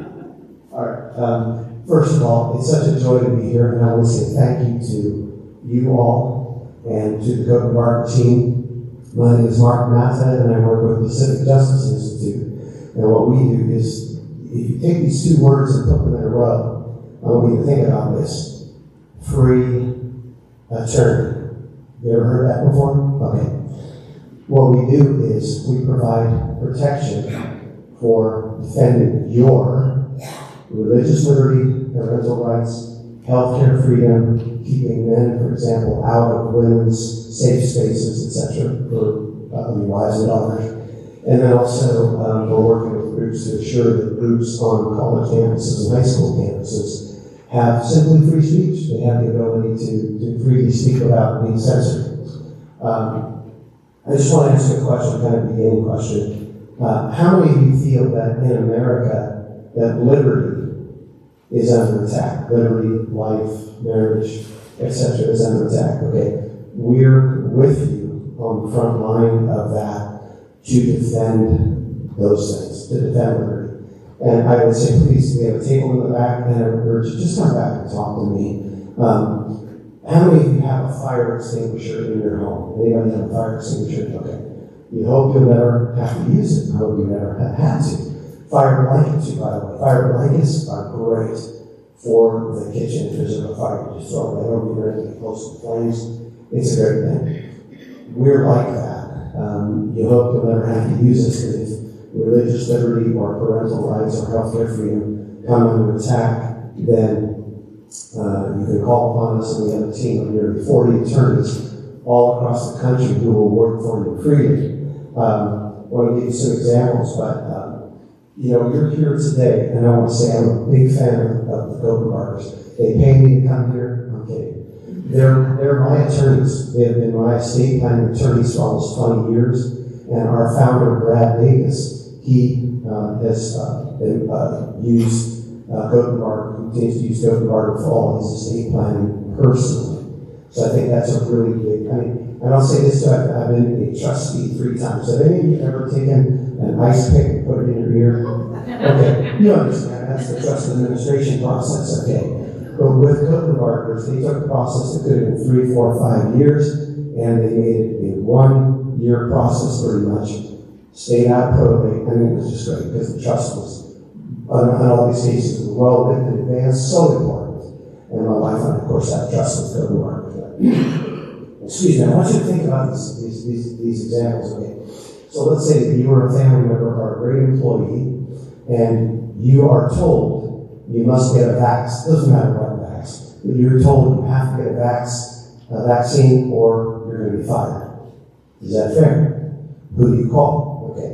Another example is, let's say that you have a small business, and I'm giving you a real case that we're going to be fighting at the appellate court level. We have almost 125, 130 cases in active litigation across the country. but a case where there's an organization called Olympus Spa. Has anyone seen Olympus Spa in the news though? Okay, it's in Seattle. Now, if I say this sentence to you, you'll know where I'm going. It is a women-owned, Christian women-owned, traditional Korean nude bathhouse for women only in Seattle. What happened next? That's right, a man tried to come in. Now they look at them and they target them. It's not necessarily they have no place to take a bath. They come in and they want to do this. So we're defending this freely. It's been heard by the Ninth Circuit. It's going to be heard by the full panel of the Ninth Circuit, and it will probably go to the Supreme Court. Our goal, as opposed to other Christian legal organizations, or I would say legal organizations defending the faith of all different people, Christians, Jews, we even defended, I'm trying to think of the name. What is Tom Cruise? What is his faith? Scientologists, we've defended Scientologists, but it's about protecting your liberty to believe what you'd like to believe. And so we're going to be defending to the Supreme Court this case, very likely the Ninth Circuit, and then whoever wins will probably go to the Supreme Court. But the idea is, at Pacific Justice Institute, we want to work with people on the local level. So I'll just give you one more example, but I want to say, imagine that you, does anybody here use the internet? How about social media? Anybody have a social media account? Okay, so let's just say you have a social media account, and in a very benign way, you say on your social media, I go to Grace Church in Fremont, or I go to, Benai Synagogue, or whatever it is. Okay, you just says that we love our place of worship, and an overzealous person, Child Protective Services or social worker says that your home is being neglectful and abusive because you will not allow other orientations to be taught within your home because you're a person that you get Christian faith.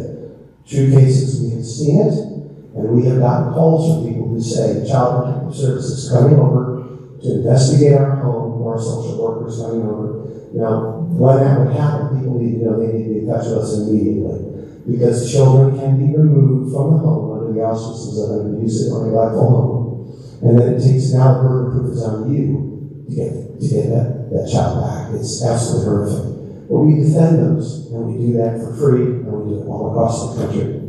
I want to share with you some resources, because everything that we do is completely free. We have a website, and the website is PJI for PacificJusticeInstitute.org. I'll say that again and again, PJI.org. There's cool stuff on there. There's places, there's great media, and I would say, does anybody like to be encouraged? Do you like to get encouraging positive news of legal or judicial victory, or the good guys are winning? Anybody like that? Where liberty is being advanced? I just say this, you absolutely need to please sign up to receive the updates. You just be in a communication flow. Every month we will send you a 60-page legal brief summary. Okay. It's one page. But I'm going to tell you this, it's one sheet. I've been getting these for 20 years from Brad Davis at Pacific Justice Institute. You need to be on that list. And you will be encouraged. So if this is in your packet, this little half-page sheet, sign up and get on our list. The resources for you, there's radio, there's television. By the way, all of our media we get for free. And I love that because it keeps overhead low so the money can be used to defend you when you have a need. Now, with religious liberty, parental rights, healthcare freedom, keeping men out of women's safe spaces, etc., there are other case needs that people have. So if you go to pji.org, there's a Get Help link, and it drops down. It says Request Legal Review. If you have something that you think falls within the legal areas I've defined in terms of protecting your liberties and rights, just fill that in, and we will defend you freely. If we can handle that case, we'll do it freely. Okay. Second thing is, if you have something that you it doesn't fall within our legal parameters. For example, family law or contract law. We have referrals to great attorneys, people of great character, who are going to be able to help you, and a lot of them for reduced legal fees. I would just say this very simply. In closing, please fill this out. Give it to me. We will send you at 1 page a month. It will encourage you. I've been getting it for 20 years. Second thing is, watch it, is, and you'll be encouraged. The second thing is, I just want to encourage you in this, that we have annual events. There's a thing called Celebration of Justice in October. It's going to be in Anaheim. It's a wonderful event. But I want to say this. We're here to defend you freely. We are the attorney in your pocket. And you are here to do what? Protect your family, protect your estate. You want to do these things.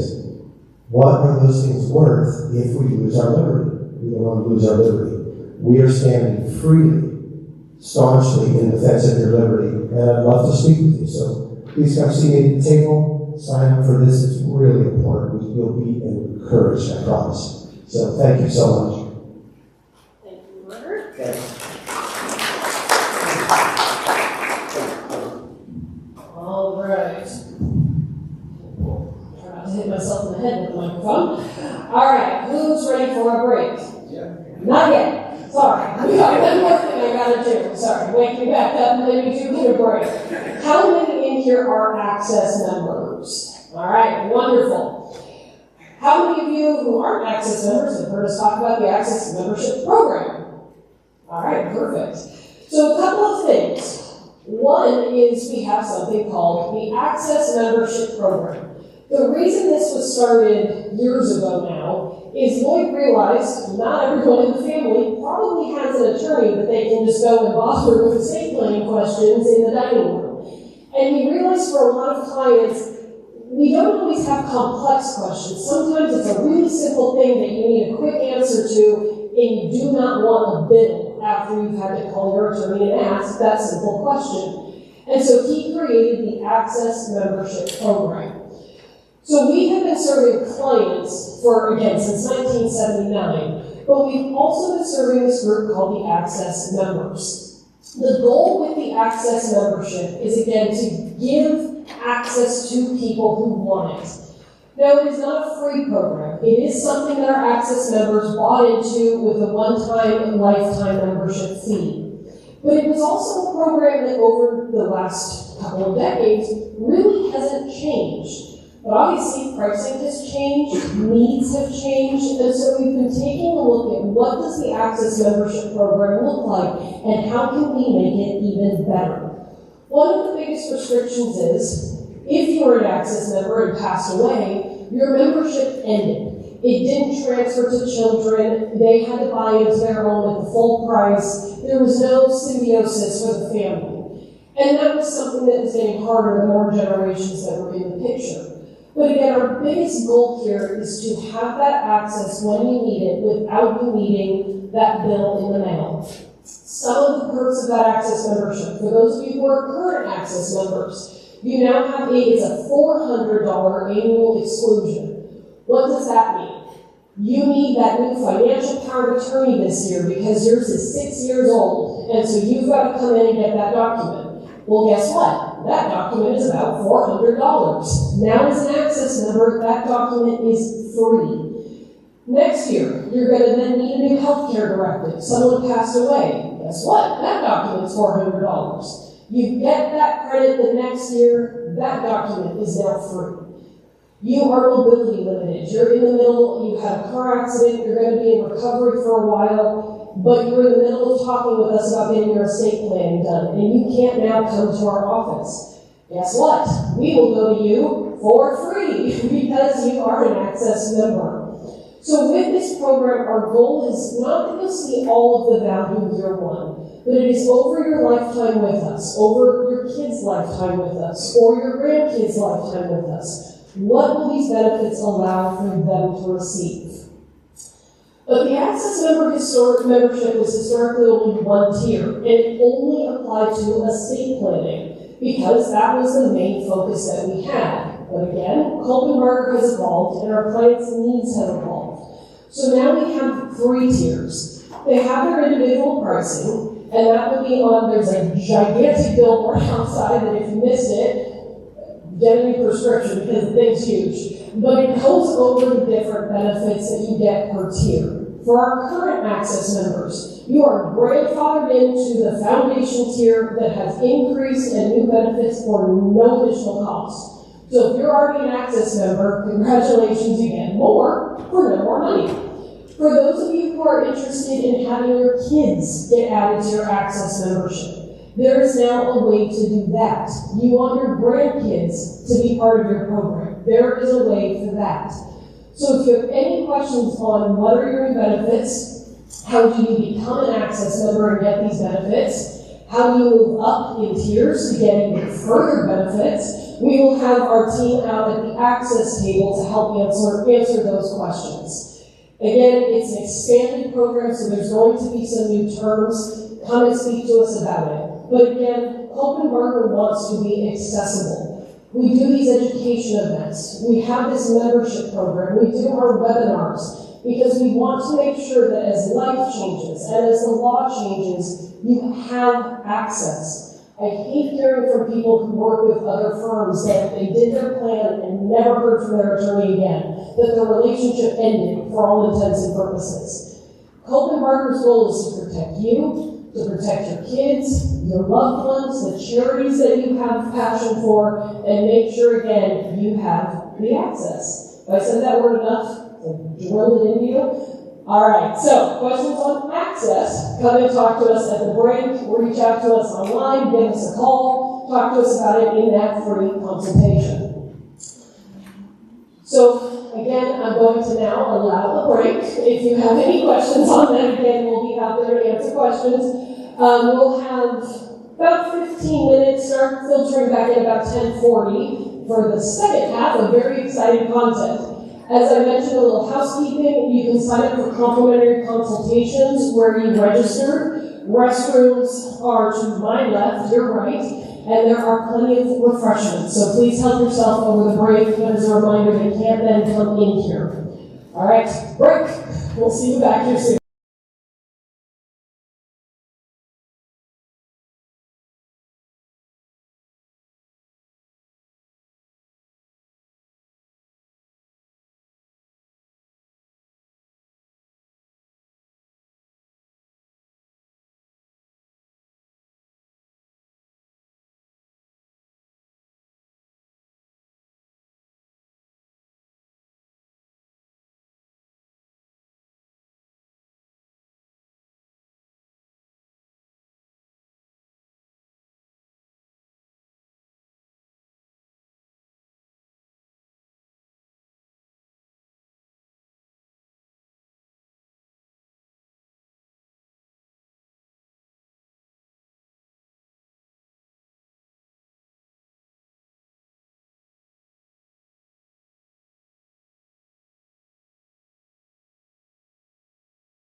apply to many people, but if you or someone you know this subject applies to, please come to see us, schedule an appointment, ask questions, we're here to help. So we're still in the subject of legal changes. There's a couple more that I want to cover more in the advanced planning side. The first one I want to cover is when we're looking at federal law, federal death tax and federal gift tax. So this varies frequently. The federal estate tax exemption often changes, as we've seen with recent administrations, and whenever we get a new administration, it seems to change again. Right now, it's about $15 million per person. Okay, so what this means is, if your estate is under that threshold and you pass away, you're not encountering this tax. Okay, but this changes a lot. So just because it's that high now, it has not been this historically high in the recent past. So please, we will always keep you apprised and updated at these seminars where that threshold currently is. Right now it's at 15 per person. Now, so that's the estate tax. What about the gift tax, which also changes? So right now, we're at this is an annual tax, so if you gift up to $19,000 in a year to any individual, you generally don't need to tell the IRS anything. They don't need to know, don't bother. But if you gift more than that threshold, that's when you're going to need to report on a gift tax return. So please, if you have a child, a relative, a friend that you're very generous to, and you end up gifting this much, helping them buy a car, helping them with some other life expense that they've encountered, anything like that, and you're exceeding or getting pretty close to that 19 and you have any questions, please come to see us, because we can help you and we can actually file your gift tax returns for you, or work with you in whatever capacity you need when you're gifting at least that amount in a calendar year. Okay? Now let's talk about portability. So this applies with the estate tax. Now we just talked about that $15 million estate tax exemption. One of the really cool, so keep in mind that threshold fluctuates a lot. This, even if it doesn't apply to you now, it may apply to you in the future, and portability is something you want to keep in mind. So one cool tool that we can use is when your spouse passes, for married couples, when your spouse passes away, any unused portion of that exemption can be ported over, carried over to you, the surviving spouse. So that unused portion of your exemption can actually be carried over, so that, say, when you pass away, if you pass away and at a time when the estate tax exemption has decreased dramatically, let's say it's back to $1 million, $2 million, and you're looking at you own a home, a second home, and you're already exceeding that threshold, if you filed for portability in time, you can actually port over that unused portion of that exemption. So it's a really useful tool. Now, one thing to keep in mind is that you want to make sure that when your spouse passes away, please come see our administration department, which you're going to hear from. I'm pointing to Matt in the back because he represents part of it. But James also out there. Please come see us. You'll need to make sure that certain actions are taken and that you elect for that portability in time. There is a clock. Okay, now we're going to fan out into a couple of different areas of law that change. How many people in the room have or know someone who has a second property that they rent out? A couple, okay. Please keep in mind that our department can help you with some of those compliance needs as it relates to tenant law. We have a two different departments that can work with tenant issues. One being litigation. If you're ever in trouble, if you have a tenant that's not moving and they need to get out, or if you're having any other issues with tenants, we do have a litigation department. Elaine Olson is a fabulous attorney who can help you. But also keep in mind, let's try not to get into litigation in the first place. Let's try not to get into any court system. Let's avoid that at the forefront by planning appropriately, making sure that we have we're implementing the right processes when we're taking on tenants, and that we also have solid agreements. So our department can help with both of those too. Your rental properties are your investments. These are part of your estate. This is important to your future planning, your legacy. Tenant law in California changes every year. There's new laws that come into place. If you're a landlord, you know, and California is not super pro landlords. They're definitely pro tenants. So there's often additional restrictions or obligations that are added each year for landlords. A couple that we saw this year, if you're renting, for example, an ADU and it's got a modified kitchen, please keep in mind that fridge and stove are now habitability requirements, which means that if you don't have one of those, what you're renting out is considered not habitable. Okay, that's really important. Also, if there's ever a delay in payment from a tenant for a lack of them getting their Social Security benefits, that is now officially considered a hardship.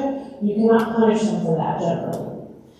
Another change that we saw last year that was really important to new tenants or current tenants, if you're doing any improvements on the property during their tenancy, make sure that you're taking before and after photos. Before tenancy, after tenancy, before work performed, after work performed. If you want to claim any of the security deposit, it's very important that you're taking photos. So those are a couple changes that I like to highlight if you or anyone you know operates or plans to operate a rental property. Now let's get into some other advanced planning that our department can help with when it comes to your legacy. So what I was just talking about was that estate tax. I'm going to talk just a little bit more about it, but really if this applies to you, please come and see us because there are so many different options for how we can avoid unnecessary taxes caused by that estate tax if you're approaching or you've exceeded the threshold. So one way that we look at advanced planning is for that estate tax. Let's figure out what we can do with it. Another way that we do some of our advanced planning is if you really have charitable goals in mind, if you want to give to charity, let's talk through what your goals are and what you want to accomplish, because there's a lot of different vehicles that we can create for you that will promote a charitable cause. They may or may not be related to your estate tax exposure, whether you have it or not. But if you have charitable goals, you want to give to charity, you want to set up a structure that gives to charity in your estate planning, please come to us. We can talk about several different options that we have. And then if you or anyone you know has any type of unique assets, stock is one that we see frequently, especially in this area, that appreciates, and then you can encounter some really serious capital gains tax. But there's also other types of assets that may be a little bit unique. Anything that's more volatile. Let's talk through what the risks are associated with that asset. And before you transfer, before you try and sell, move, or do something with it, let's talk about what the risks are with that asset and how we can potentially transfer it in a more tax-friendly way. So that's some of what our department can do. And right now, I'm just going to expand on that a little bit. So we have a lot of different, so for that first topic, if you're looking at the estate tax exemption, basically what we'll try to accomplish is to move some of your taxable estate to an irrevocable trust. We looked at revocable trusts with Victoria earlier, to an irrevocable trust while you're still living, which means that that asset is more locked and therefore not part of your taxable estate. So there's a lot of different types of irrevocable trusts that we can set up for you to accomplish and try to shift some of those assets away from your taxable estate, reducing your estate tax risk.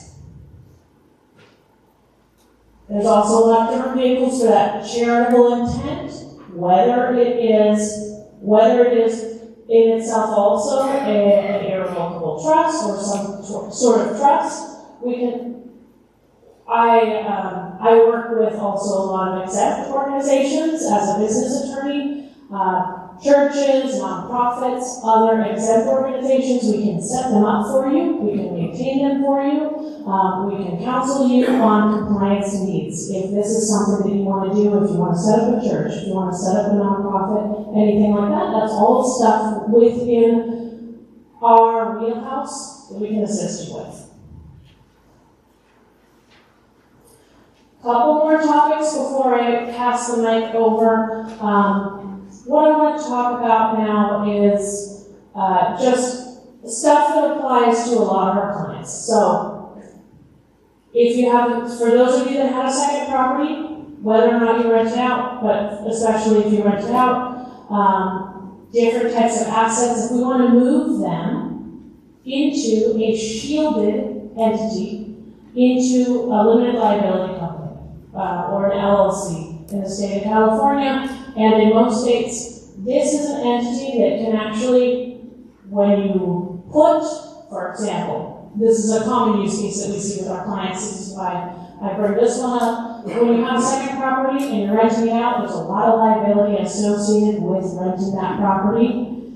If we move it over into and set up an LLC or limited liability company and move your rental business over into this separate entity, your personal assets legally, your personal assets are separate legally from the assets of that business, meaning that if there's some liability associated with that business, if there's something on the property that happens, whether it's a slip and fall with a guest or your tenant or anything that happens on that property, that liability, your personal assets are shielded from that liability. If there's a lawsuit, that your personal assets, your nest egg, everything else that you have cannot be touched as long as we effectively maintain that shield through a limited liability company. They're very quick and easy to set up, and we do separate webinars on that if that's something that you're interested in. And then also I already mentioned at the forefront, if you have any unique assets or highly appreciable assets, you really want to be careful before you start transferring them around what tax liability you're incurring or about to incur before you move that asset. So please come to us and work with us and avoid some of that unnecessary tax on it. I think, and just a quick note, just as a business attorney, if you're preserving your legacy by setting up a family business, please come to us again, whatever it may be, or if you already have one and you want to make sure that you have the right succession planning in place, and you want to make sure that this family business is successfully going to pass down to your children or whomever you want it to pass to, please come to us. We can help, not only help protect it in your general estate plan, but make sure that you have the right succession planning for your future and your legacy. And at this point, I'm going to pass the mic over, and James is going to talk for a while on some trust administration, what that looks like, also litigation, all the really fun stuff, actually. You can go, James. Thanks, Sam. And one of the things that, yes, thank you. One of the things that Catherine didn't mention, not intentionally, but she's not part of the program, but, setting up an entity, that's the easy part. The part that protects it is the maintenance that goes on every year. And so, you know, if you guys have rental properties and you have these LLCs and stuff like that, if you're ignoring them every year, you're not doing yourself a favor. You know, you have to go through the protocols of all of that in order to have that protection. Because as attorneys, what we do is we try to convince the judge, right, that you were not honoring that LLC. And so we try to pierce the LLC or business entity to get at your personal assets. And so the way you protect those personal assets when you do have those LLCs is to go through the protocols, all of those maintenance protocols on an annual basis. And if you don't do that or haven't been doing that, I would advise you to make an appointment and talk to Catherine in the business department. So that was fun stuff. Okay? Now we're going to trustee stuff. The first couple of slides on here, I'm going to ignore. They're just kind of background information for you. As you all know, administration of a trust is all about process and procedure, right? It's just getting from one point to another. Administration can be after somebody passes away or even alive. Just yesterday, was it yesterday? No, it was on Thursday I met with somebody who decided to retire as a trustee of their own trust. Her and her husband created the trust, husband passed away, and at some point in time she just said, I don't want to be trustee anymore, and put her son in charge, right, of all of their assets, and he's maintaining them. And so there's been no incapacitation or no death, but the trust is continuing on, and somebody's taking over as trustee. And so the whole idea then about this whole trustee thing is about just making sure you're following the rules of the trust. And there are some things that come into play if somebody becomes incapacitated or passes away, or even if not. Because think about it this way. So if my dad was living and he said, you know, I give up, I don't want to be trustee anymore, James, you take over as trustee, what would I have to do? Right?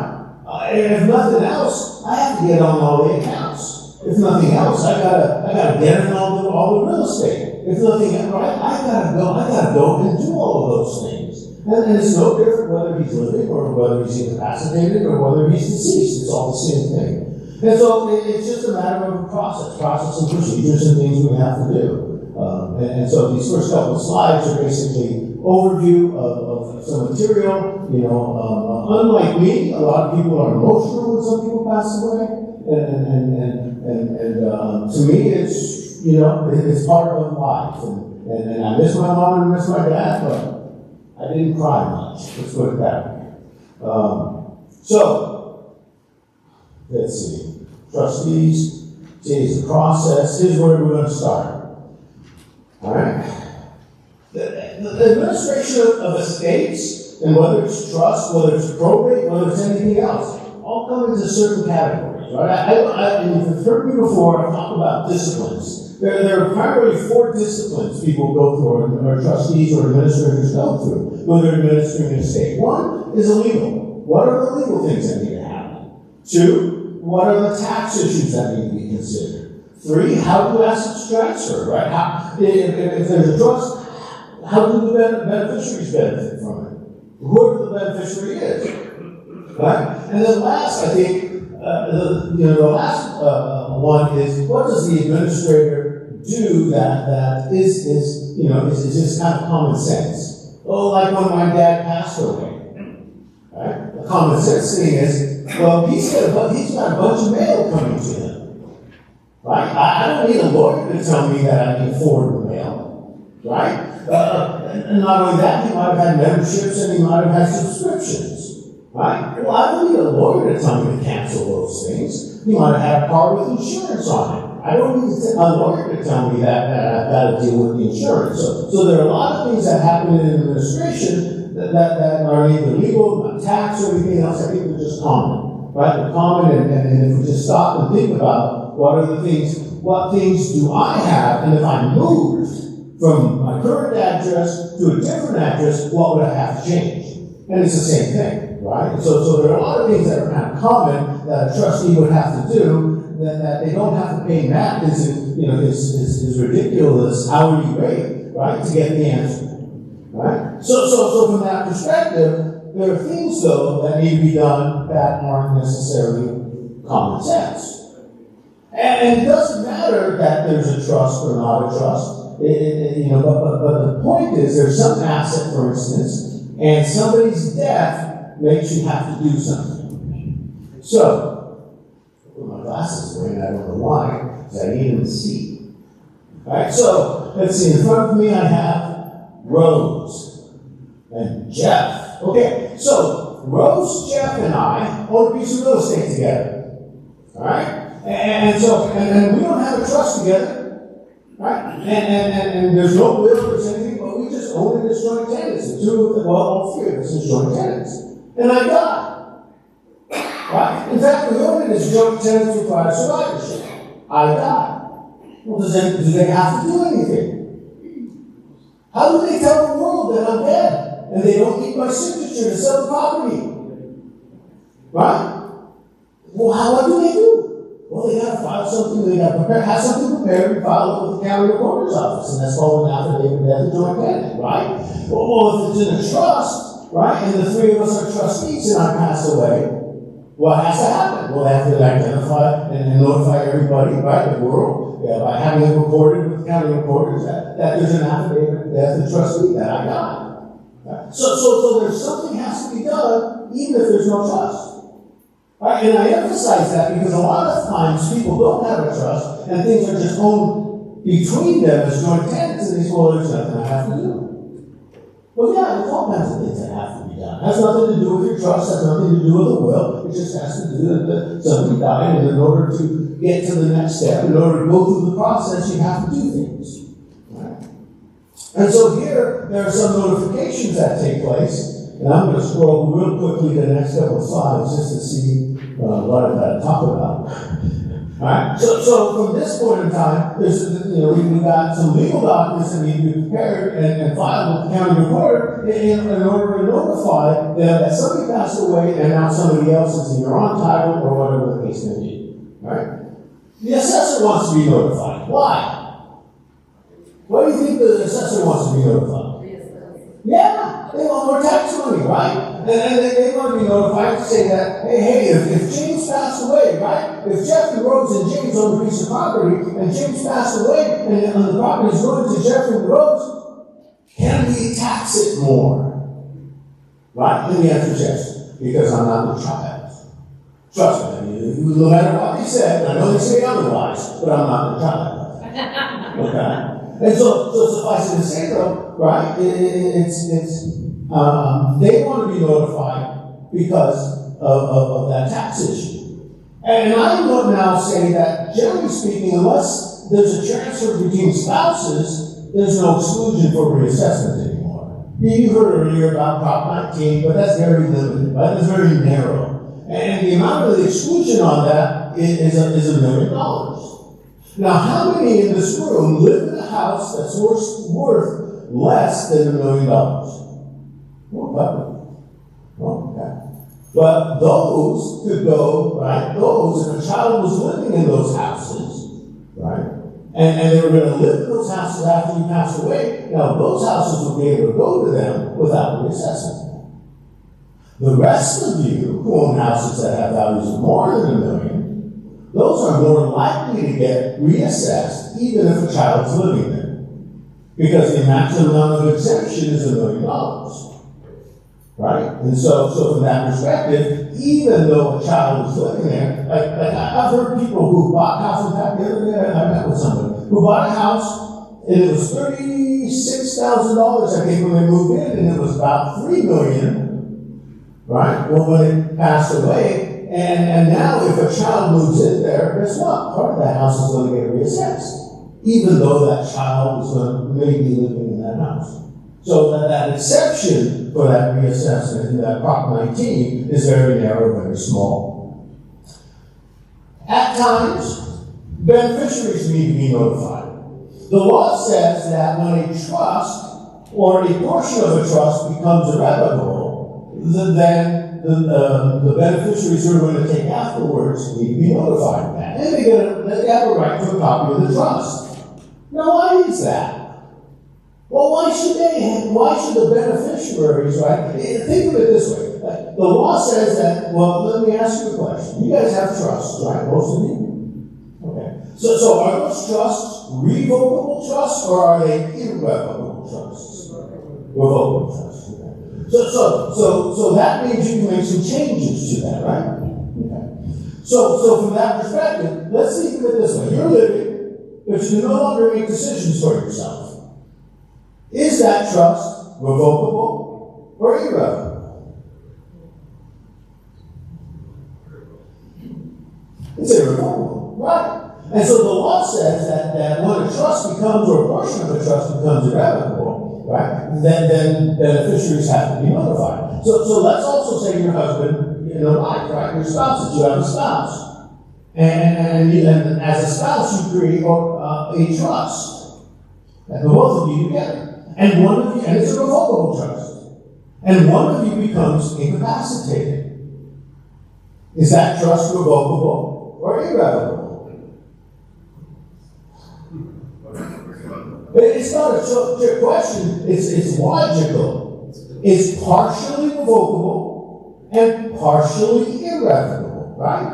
Well, in those instances, and I see a couple of puzzled looks. Right? The reason why it's partially revocable and partially irrevocable is because you have one spouse that has their capacity, and they can still revoke their portion of that trust. And you have another spouse who's incapacitated and cannot revoke their portion of the trust or amend their portion of the trust. Right? So it's partially revocable and partially irrevocable. And so in those instances, then, right? The law says that when a trust or a portion of a trust becomes irrevocable, you've got to notify the beneficiaries. Well, I'm not notifying, right?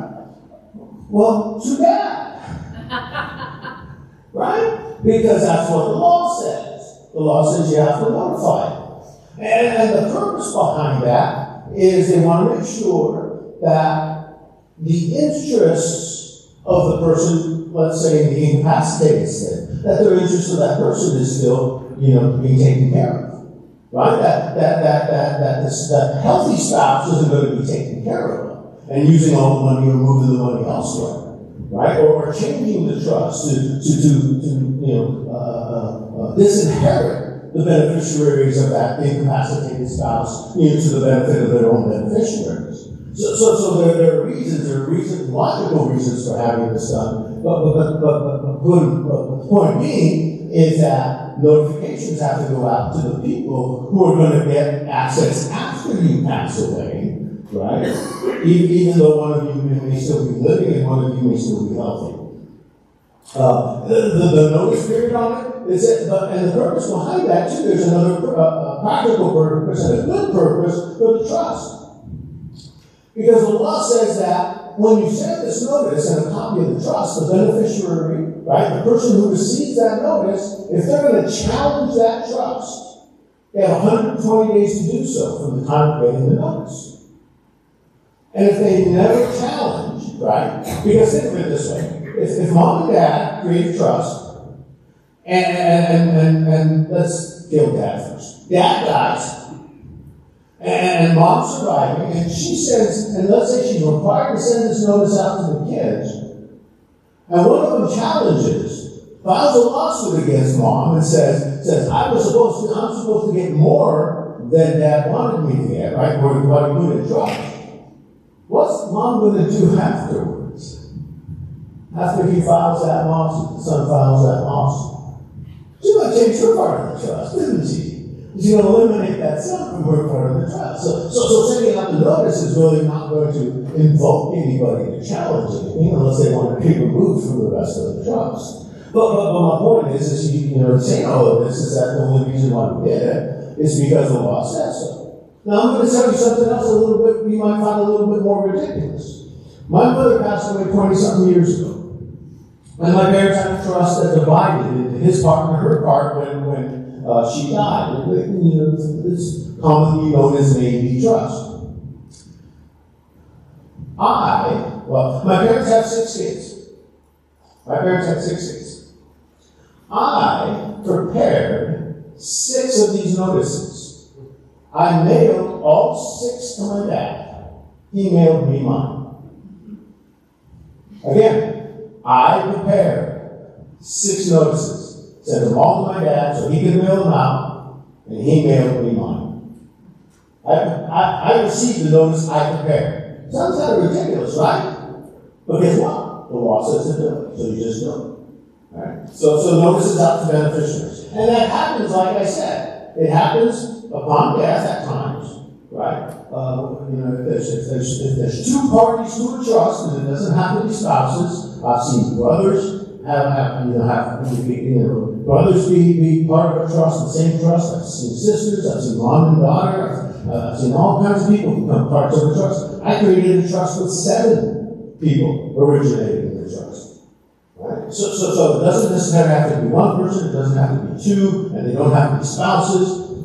The point is when a trust or a portion of a trust becomes irrevocable, then there's a notice. There's also a notice that there's already currently an irrevocable trust, and there's a change of trustee. And that happens a lot too. So there's beneficiaries and notices, and the whole point of this is just to let you know that things happen and people have to be notified.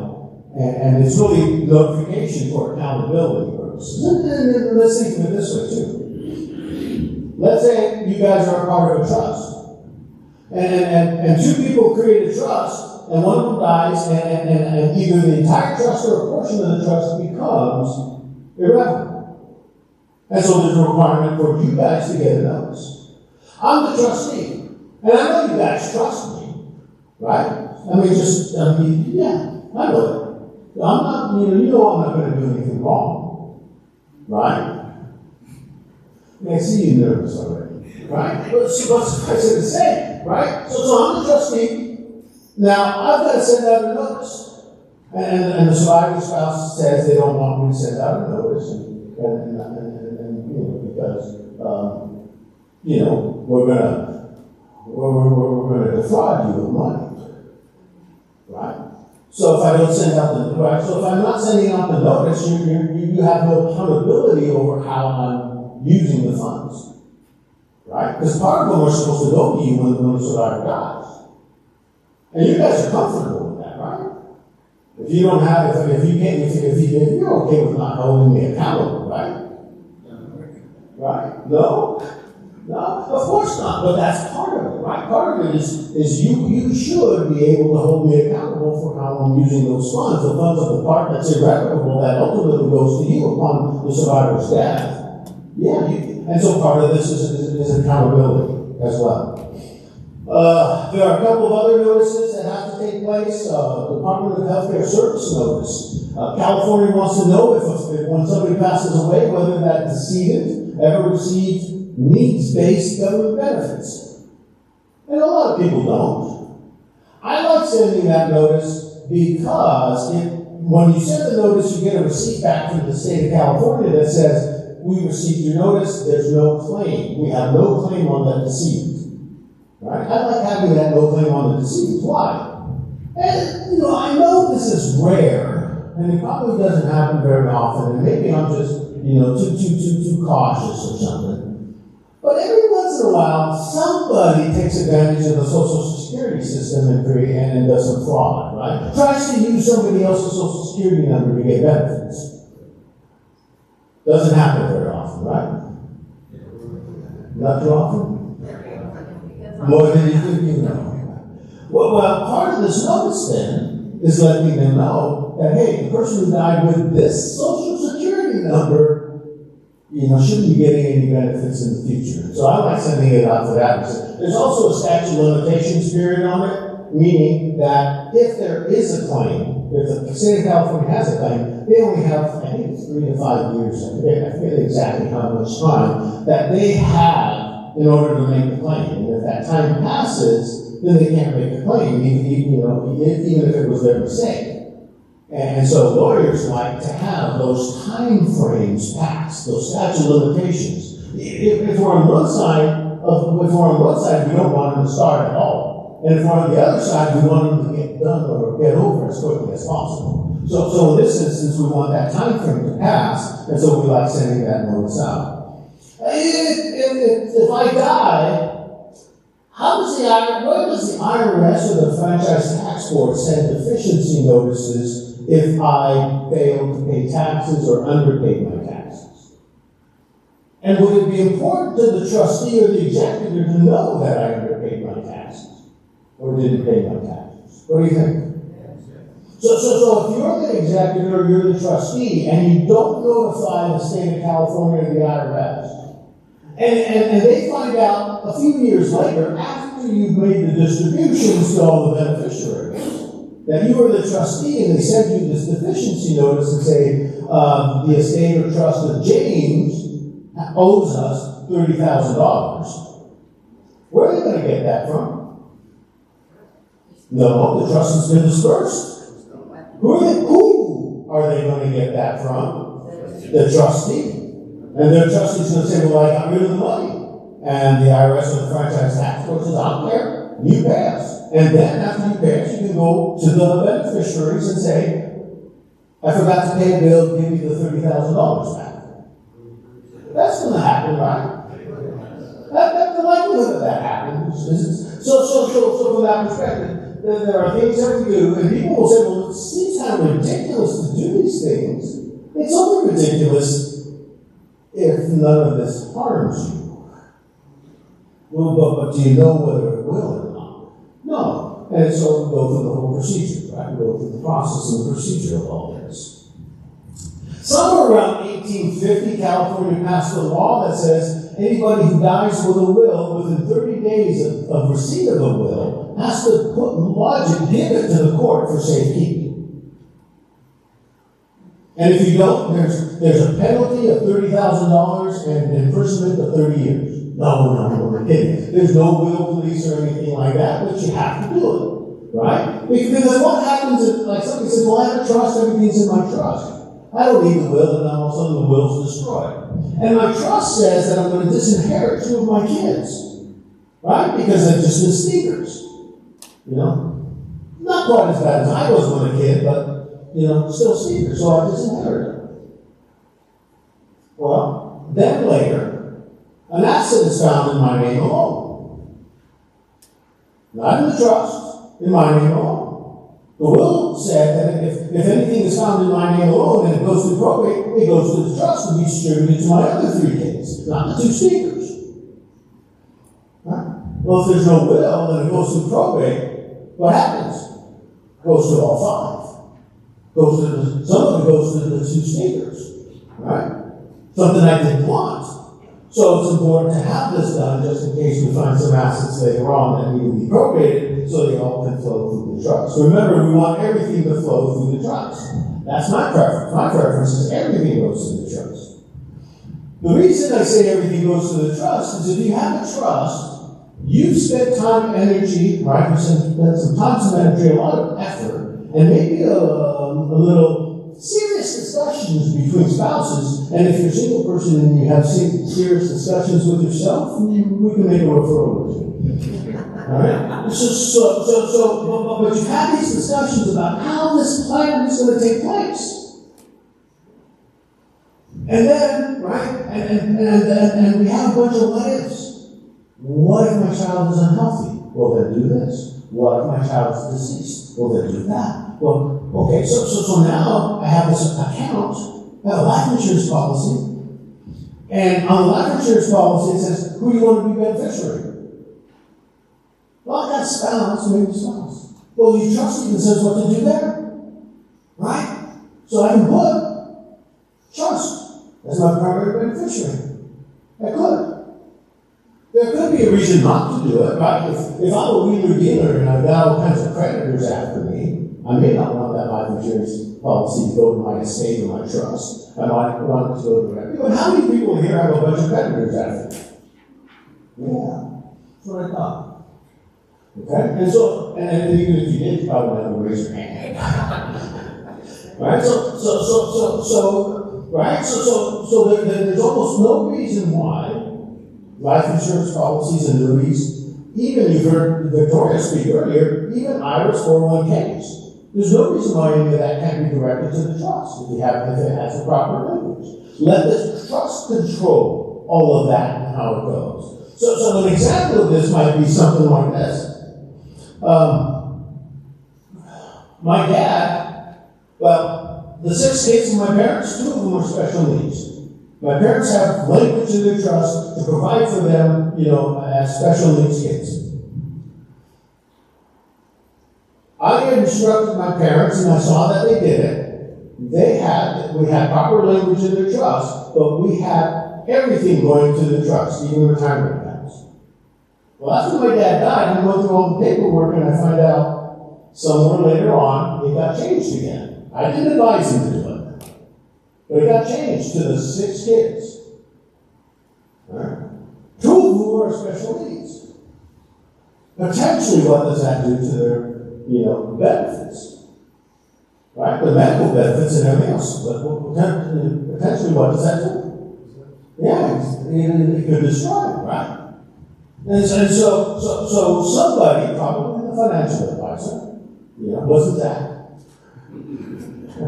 But probably the financial advisor, well, you can't do that. Your trust can't do that. It doesn't have the same benefits. Well, no. We've done all the planning in order for that to happen. And that's the difference between what a lawyer knows and what a non-lawyer knows.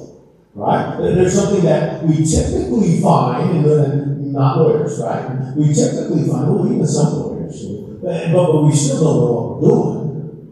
Right? But then there's the others who you've come to have an expertise in this, and they tell you to do it this way.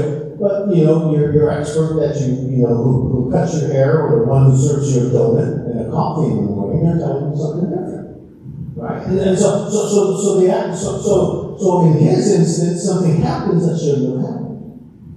So, I don't know where I got that from. Well, everything should go through the trust. That's where I went. All right? Is that, when you're working with dependents, like you said, somebody who needs dependent care, afterwards in their needs, is that creating a second trust? It could be. So like with my parent, so a lot of times the best way to do things is like, and we didn't do it with my parents, we did it a long time ago, but a lot of times a good way to create, in a special needs situation, is to create a separate standalone special needs trust. Because then that trust could be the benefit of what is inherited from my parents. But if other people wanted to give, even during their lifetimes, or either give lifetime or after lifetime gifts to those special needs trusts, they're already established. And so like in my parents' case, if they had created a separate standalone trust for each of my sisters, then when my grandparents passed away, they could have made distributions, right? Gifts, inheritances directly into those special needs trusts. So a lot of times it's best, and most times it's best to have separate standalone special needs trusts. But you can do it within a trust. Right? So one of the things that is done sometimes, well, some of you have probably created trusts that have protections for your children after you pass away. We call them generation skipping transfer trusts. Right? And what it means when it says generation skipping, it means ownership, not benefit. Okay? So if I'm going to skip my child, I'm skipping them from an ownership standpoint, not from a benefit standpoint, per se. I mean, I could skip them from a benefit standpoint if I understand. But,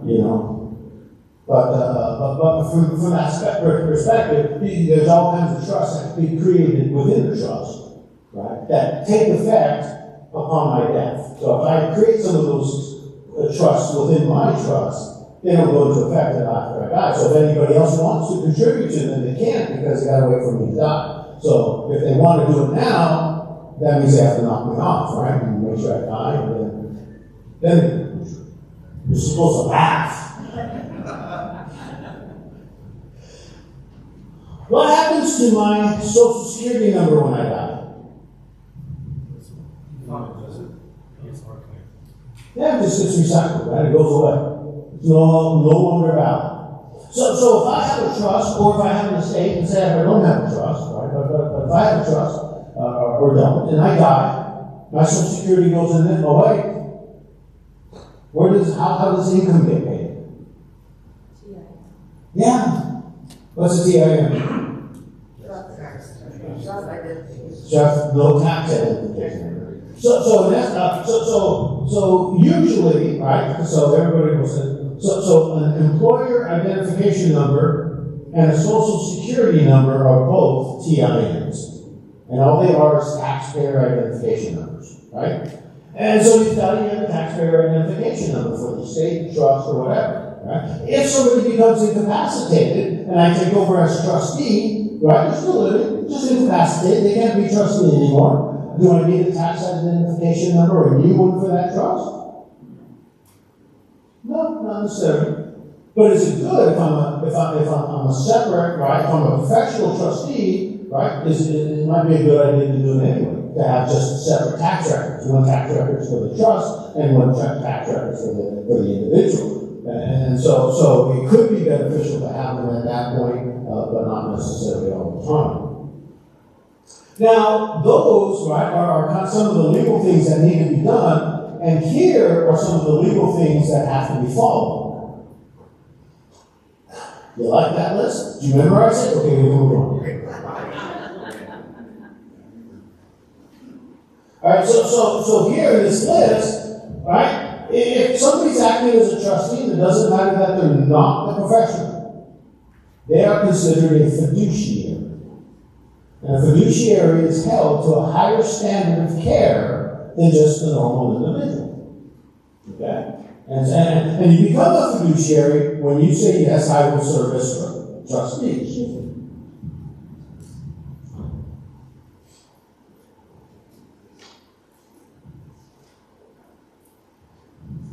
And so and that's not an exhaustive list. That's just the ones we pulled out and said, yeah, these are kind of important. These are the fun ones to talk about.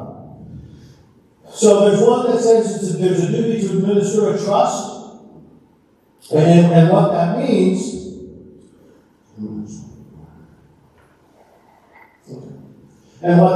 is you just have to follow what the trust says. Can't deviate off of it. Right? If the trust says, so if somebody creates a trust, they have 4 kids or 4 beneficiaries, let's say, and one of the beneficiaries is living in the house, and the trust says that after the death of the person who creates the trust, everything goes equally to the 4, can they let that person live in that house? No. How many times do you think I see that happen, though? A lot. Right? Mom and dad, one of them dies, the survivor, child moves in, right? Trustee goes, yeah, I don't want to have to take care of you, just live there. The other 2, they're getting mad. Trustees violating their duty. They're not doing what the trust says to do. Duty of loyalty. If you're the beneficiaries and I'm the trustee, right, who am I supposed to be loyal to? Me or you? Me, right? Me. I have to be loyal to me, not you. No, you. Right? So that's where my loyalty. I have to deal impartially, right? And so, Albert? Okay.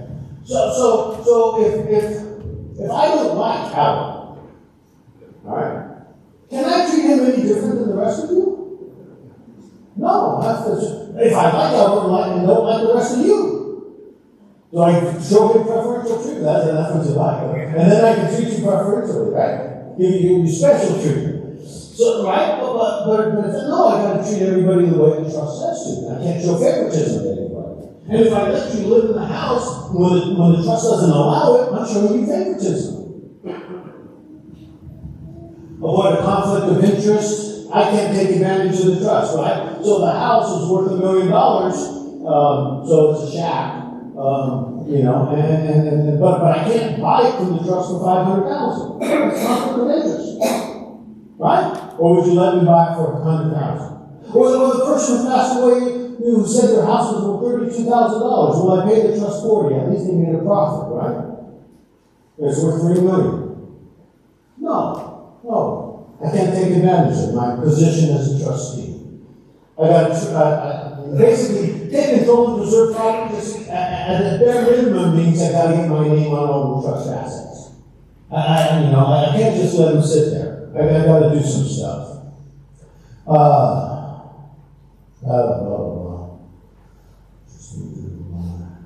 I got to keep records. If I'm the trustee, you're the beneficiaries, and everybody shares equally, right? I administer the trust, I do everything that needs to be done, and at the end, I just hand you a check, and I said, here's your share. Again, you trust me, right? No, that was a quick shake in the head. Right? No, right? No, you're going to want to know what did I do with the assets. How many, what assets came in? What did you spend it on? Right? All of that stuff you're going to want to know because everybody's from Missouri. Show me. So, discretionary powers. Anybody here, parents, have kids? Any of you? Right? Are any of you have children of any parents? None of you. You're all clones. Okay.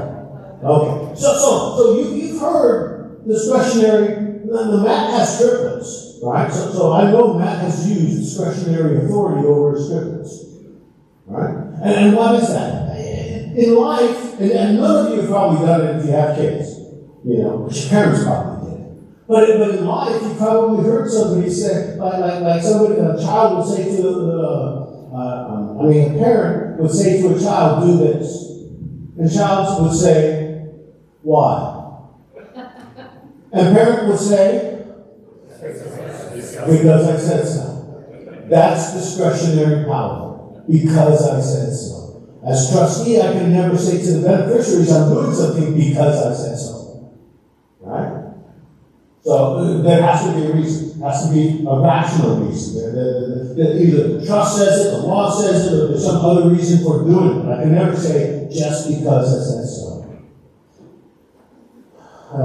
Madam trustee duties, dads. Yeah. So here, these are things that I think, the trustees will know on their own.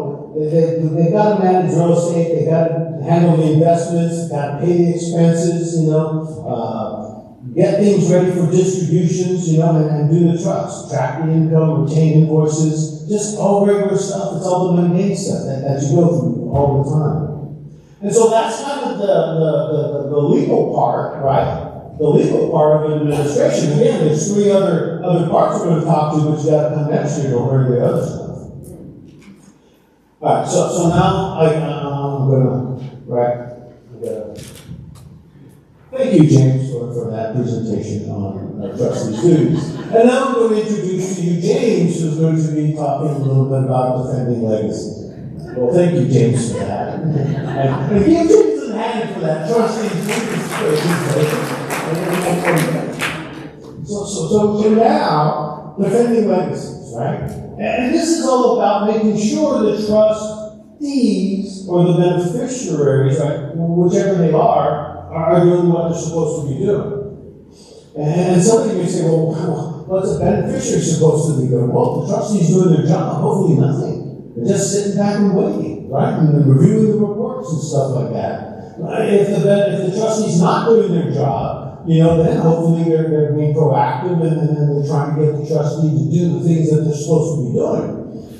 So it just kind of depends. But again, we're talking about being inside a legal process, a legal procedure. We're talking about a lawsuit here, right? Trustee is either suing the beneficiaries or the beneficiaries are suing the trustee. So somebody's not wanting to comply with what you've done.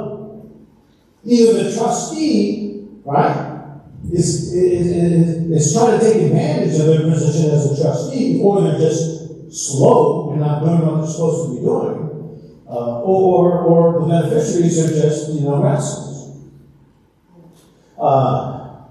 Any of you have siblings? A couple of you? Okay. You guys ever have arguments and fights when you're young? Yeah. It's likely that those disagreements still exist, right? And for some reason, and I don't know why it was, but my mom told me one time that all my siblings thought I was the favorite child. And again, I don't know why, and I'm saying that truthfully, you know, but if, and it happened that it didn't, you know, because I am the trustee of my parents' trust, and but my mom for the longest time didn't want to make me trustee because of that issue, fearing that the other children wouldn't trust me because they thought I was a favorite. And so that's kind of important at times. But still, rivalries, the toys, the things that they cherish. You know, most fights don't happen over big old bank accounts and pieces of real property. It's your stuff. They fight over your crap, right? The things you cherish. I mean, my wife says, and I mean it that way, and I mean it jokingly, but also in kind of truth. My wife says I don't have treasure. She says I have junk. Which tells me that when I die, my junk is going into the trash, right?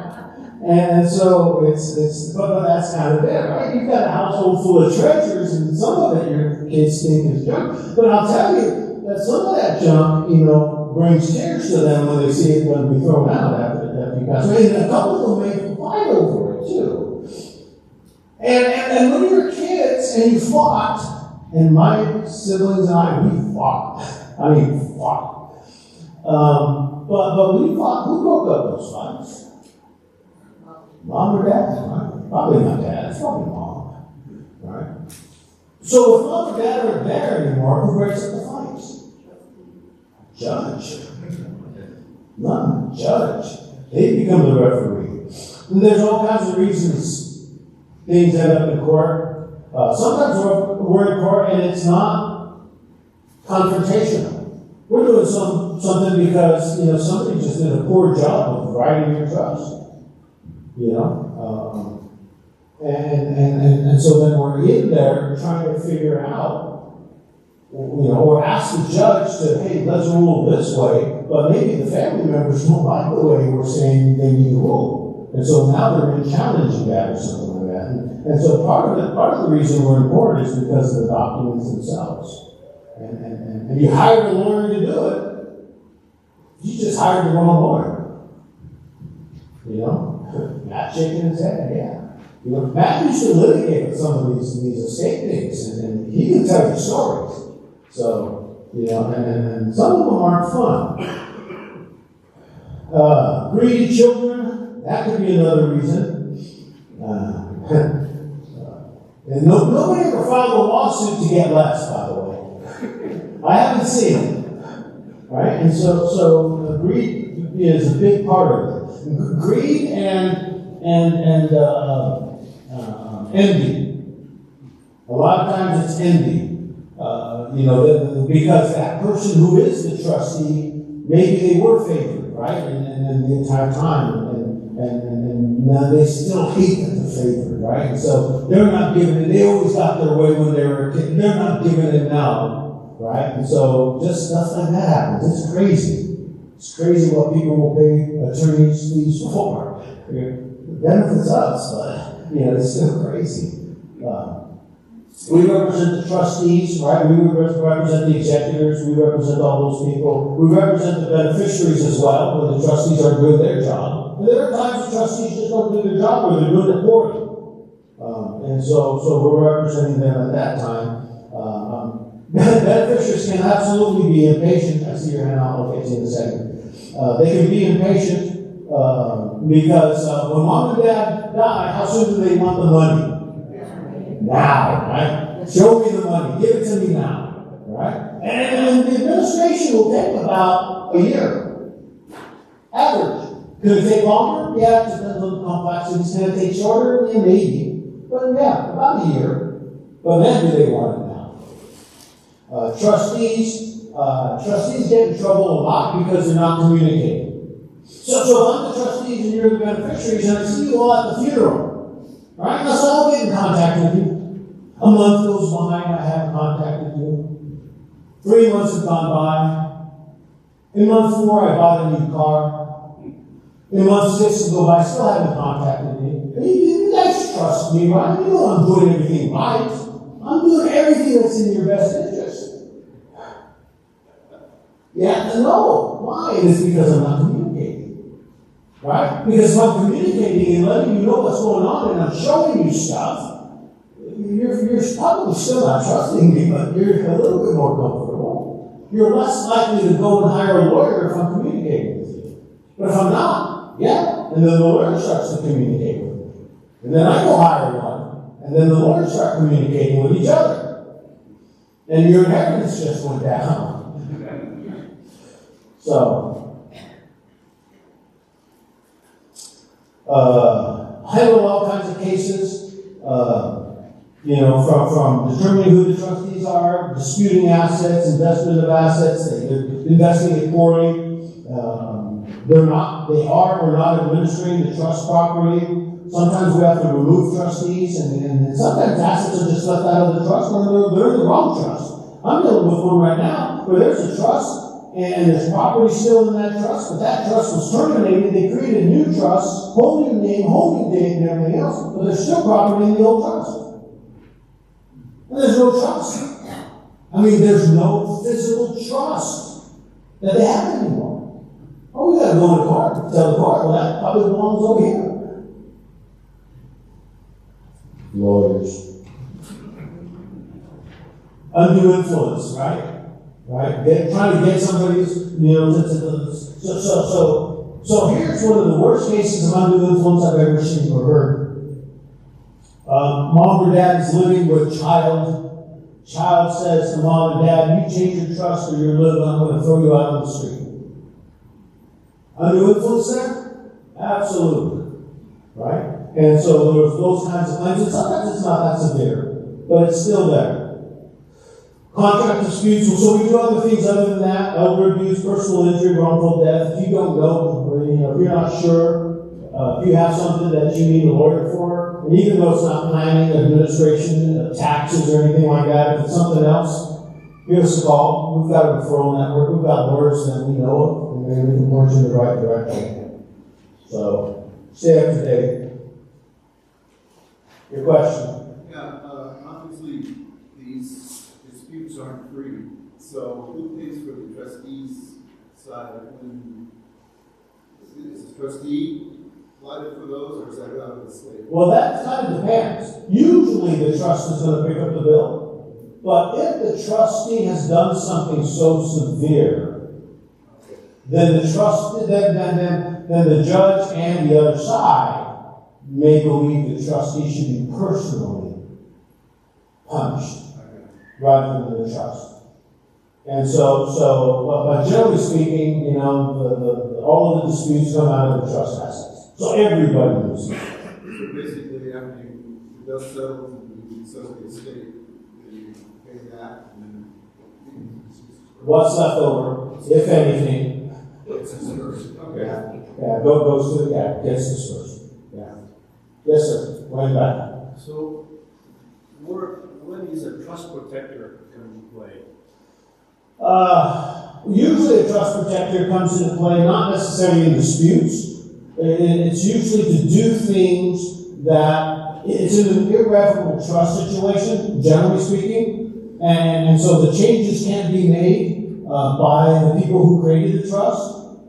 Okay? And so the trust protector may come in order to be able to make some changes that need to be made, like changing a trustee or changing some of the legal languages or something like that. Even perhaps changing beneficiaries. If one has a living trust already, should one also hire a trust protector with a trustee? Not necessarily. It just depends on the circumstance. Interestingly enough, and I can say this as it relates to trust planning, if somebody suggests to you that there's like a one-fits-all for, run, because there is no one-fits-all. You may have the same house, the same family, the same car, the same, breed of dog, breed of cat as your next door neighbor, and you might have everything looks identical. But the people that are involved in those separate states make those plans completely different. So is Cook and Barger can also be a trust protector? We could. Usually it's not the firm, you're usually naming individuals to be trust protectors, but yeah. But you could, if your situation needed a trust protector, then yes, the office could. Yes. I heard that we should have retirement accounts, beneficiaries are as individuals and not the trust. Can you discuss why you might want an individual versus for the individual beneficiary? Well, again, I'll go back to say that my preference is everything goes to the trust. But in order, and the reason why you've heard somebody say it's better to have the individuals rather than the trust is because there could be some negative tax consequence if that trust isn't properly prepared. Okay? So, if the trust is a beneficiary and you don't have the right language in the trust, then that's an immediate taxable distribution when it goes to the trust. The entire IRA is taxed in that first year. Whereas if the proper language is in the trust, then the trust being the beneficiary is it's equal to the individuals being the beneficiaries. And so when the trust makes the distribution of the IRA equally to those individuals can choose now, do I take it all in 1 year or 10 years? Right? And that's one of the reasons why I stress that my preference is that the trust be the beneficiary of everything, but you have to have the proper language in the trust in order for that to happen. And so the professionals, the financial professionals, are not expert enough to know what language to use, and they don't want the liability to make that determination. Yes, sir. Yeah, follow-up question. So what's the disadvantage of naming an individual as a beneficiary? Is there any guarantee, can you guarantee to me that individual is going to be healthy and alive at the time you die? Oh, you can change that. No. If you're unhealthy, you can't. But is there any guarantee, you got to answer my questions, I'm answering yours. So is there any guarantee they're going to be healthy or alive? No. So now the trust though has the contingency that if they're unhealthy and if they're not alive, do this instead. Right? Without having to make any changes. Right? So that's why I say, in your trust, you've spent all this time and effort creating this plan that says, I want this to happen, and if that doesn't happen, I want it to do this, and if that can't happen, I want it to do this, and if that can't happen, I want it to do that. You've done all of that in your trust already.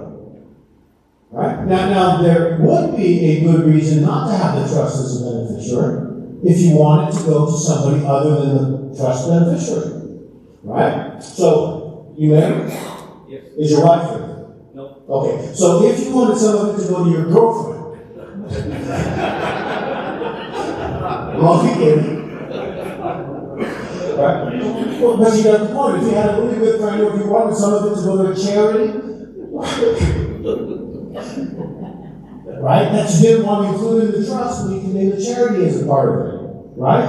But if it's going to go to the people who are beneficiaries in your trust, well, by the way, it's recorded, so.